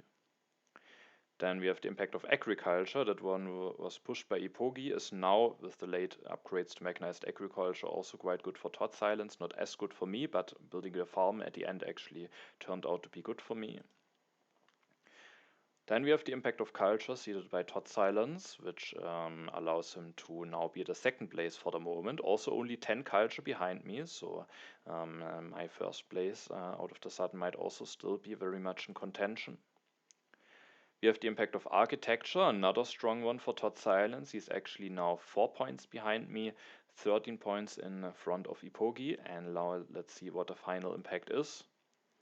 And it's the impact of competition that, of course, was pushed by Eepogi, gives me a bit more than totsilence, and with that we have the final standings, and I'm able to win this game, but it actually got quite a bit closer than I maybe would have thought. Especially the impact of culture was quite big, but then of course the big thing that was decided now with those impacts is that at the end totsilence manages to finish this game at the second place with a 12 culture lead to Eepogi, and with that second place, as we also will soon see in the standings here, at the end is the winner of this Intermezzo Championship season. So congratulations to you, totsilence. A very exciting finish, and at the end, you were able to do it.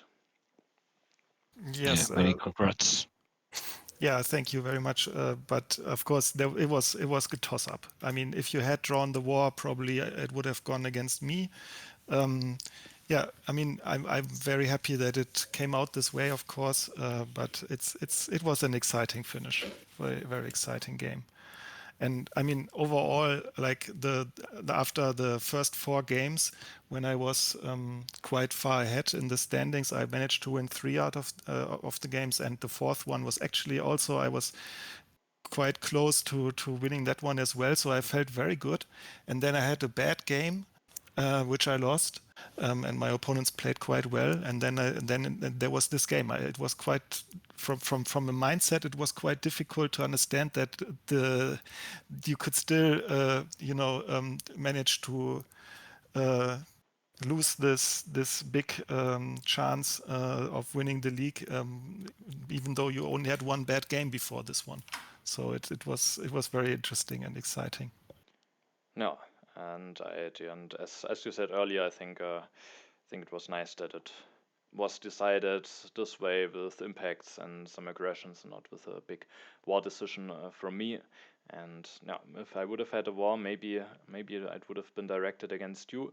But in my second last game of the season, I also was in a position to potentially go for war, and I also didn't get one, and maybe I would have gone against Eepogi in that other game. So maybe with that it also balanced itself out a little bit, and so quite an exciting finish of the league and of the season. So very exciting game. Are there some notes still that you want to share about this game before we will take a short look at the final standings?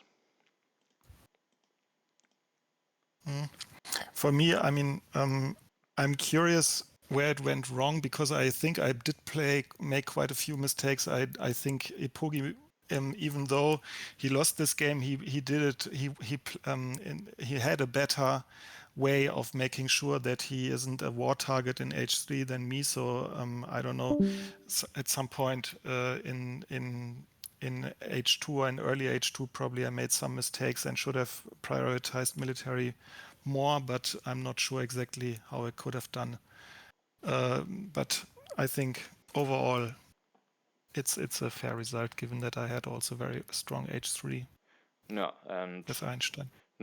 I think maybe some things that didn't go that well for you in the early game were the population losses with the barbarians. I'm not sure how nicely you could have avoided that one. I think there were maybe 1 or 2 moments where you could have potentially invested a bit more into strength, or generally maybe prepared yourself a bit better in that regard. And then also ceding the Reign of Terror and getting hit by it maybe put you in a position with low population, which then was a bit problematic going into H3. So that was maybe one of the issues in your early game. But then I think that Robespierre turn just gave you a big boost, and then Yeah, that was the turning point for sure. So I'm not sure whether I would have rejected in his place, but it certainly, for me, it was the turning point in the game. yeah. Because the turn would have been really awkward if I wouldn't have been able to do the revolution and the iron because of hand space issues. And yeah, so I don't know. It's interesting. Yeah. All right, then with the season finished, we can now maybe take a look at the final standings and see how things are looking exactly in the scoring table. So let's take a quick look at that now. All right, so here we have the final standings with the second place finish. totsilence is now able to finish at the first position, winning the league with 19 points, so a very strong result. Eepogi, even though the last game didn't went ideally for him, is now at 15 points. Ganden, having a very, very strong comeback in the second half of the season, is at 14 points. Wolves, unfortunately for him, 13 points were not enough to stay in the league, so he will get relegated. And also, as it sadly was clear for me already at the beginning of this video, I also will be relegated. At least I ended the season on a positive note with this win, and so 9 points don't look as bad as when I would have lost another game and would have been far off with 4 points. So yeah, with that at least I ended the season on a positive note. And yeah, so those are the final standings. Sadly, we have lost Eepogi from the call. His phone died. totsilence is still with me. So yeah, thanks again, totsilence, for being part of that video. Maybe you also want to mention something for the standings. But yeah, it was great having both of you being part of that video and sharing your thoughts and so on. Yeah, it was a lot of fun. Thank you for giving us the opportunity to join for your for this video. Yeah, as for the standings, I don't know. Maybe I can point out that I have finished with a very fashionable score of 3-2-1. That's something that seems to be in high esteem lately. But other than that, I mean, it was a very I'm very satisfied with how the season went. Some of the games, maybe I can also say this, some of the games felt quite lucky for me, especially the 2 games that were also shown on your channel. I think in your channel it's game 2 and game 3, where I had a very lopsided win, both of those games. And there were some situations where I got just every card that I needed exactly at the right moment for one CA, like Scientific Method, and then Selective Breeding, and then Republic, and then an early oil, and it was just followed by economic progress, which I didn't see it, and so on. So that's just a lot of combination of events that, felt a little lucky. But overall, I think I played well. And there was also one very contested game which was not shown on your channel, which was also very, very, very exciting, and which I also managed to win. So I think I'm very happy with the season. But the only thing I'm not happy about is that you got relegated, because of course I also enjoy your videos very much, and I hope that you will come back for the next season. Yeah, Grandmaster. I hope so as well. At least you can battle it out again with Eepogi in the next season, and I will try my best to come back as quickly as possible. And no, I think in order to win those big tournaments and come and finish before all those strong players, a little bit of luck is maybe sometimes needed. But still, I think you played very, very well, and so a very, very deserved win. And yeah, so with that, we have the conclusion of the season, and Also, I think we managed to stay under the 3-hour mark this time. That was one of the lessons learned by the last joint commentary with Kogito, which was also a great video, but maybe at the end a little bit too long. This time, still a long video, but we tried to keep it a bit shorter. And yeah, so I hope you all enjoyed this commentary. Let us know in the comments what you think of this game and the finale of the season. And yeah, then thanks to the viewers for watching. Thanks to you, totsilence and Eepogi, for joining. And yeah, then you can wait for the next videos, and I will still have to see what will be coming next, but there should be some interesting games coming. Also the quarterfinals of the team championship, so be excited for those. Yeah, then thanks totsilence again for being here. I can maybe say quickly goodbye if you want. And yeah, thank you very much, and goodbye, everyone. all right, then yeah, goodbye everyone.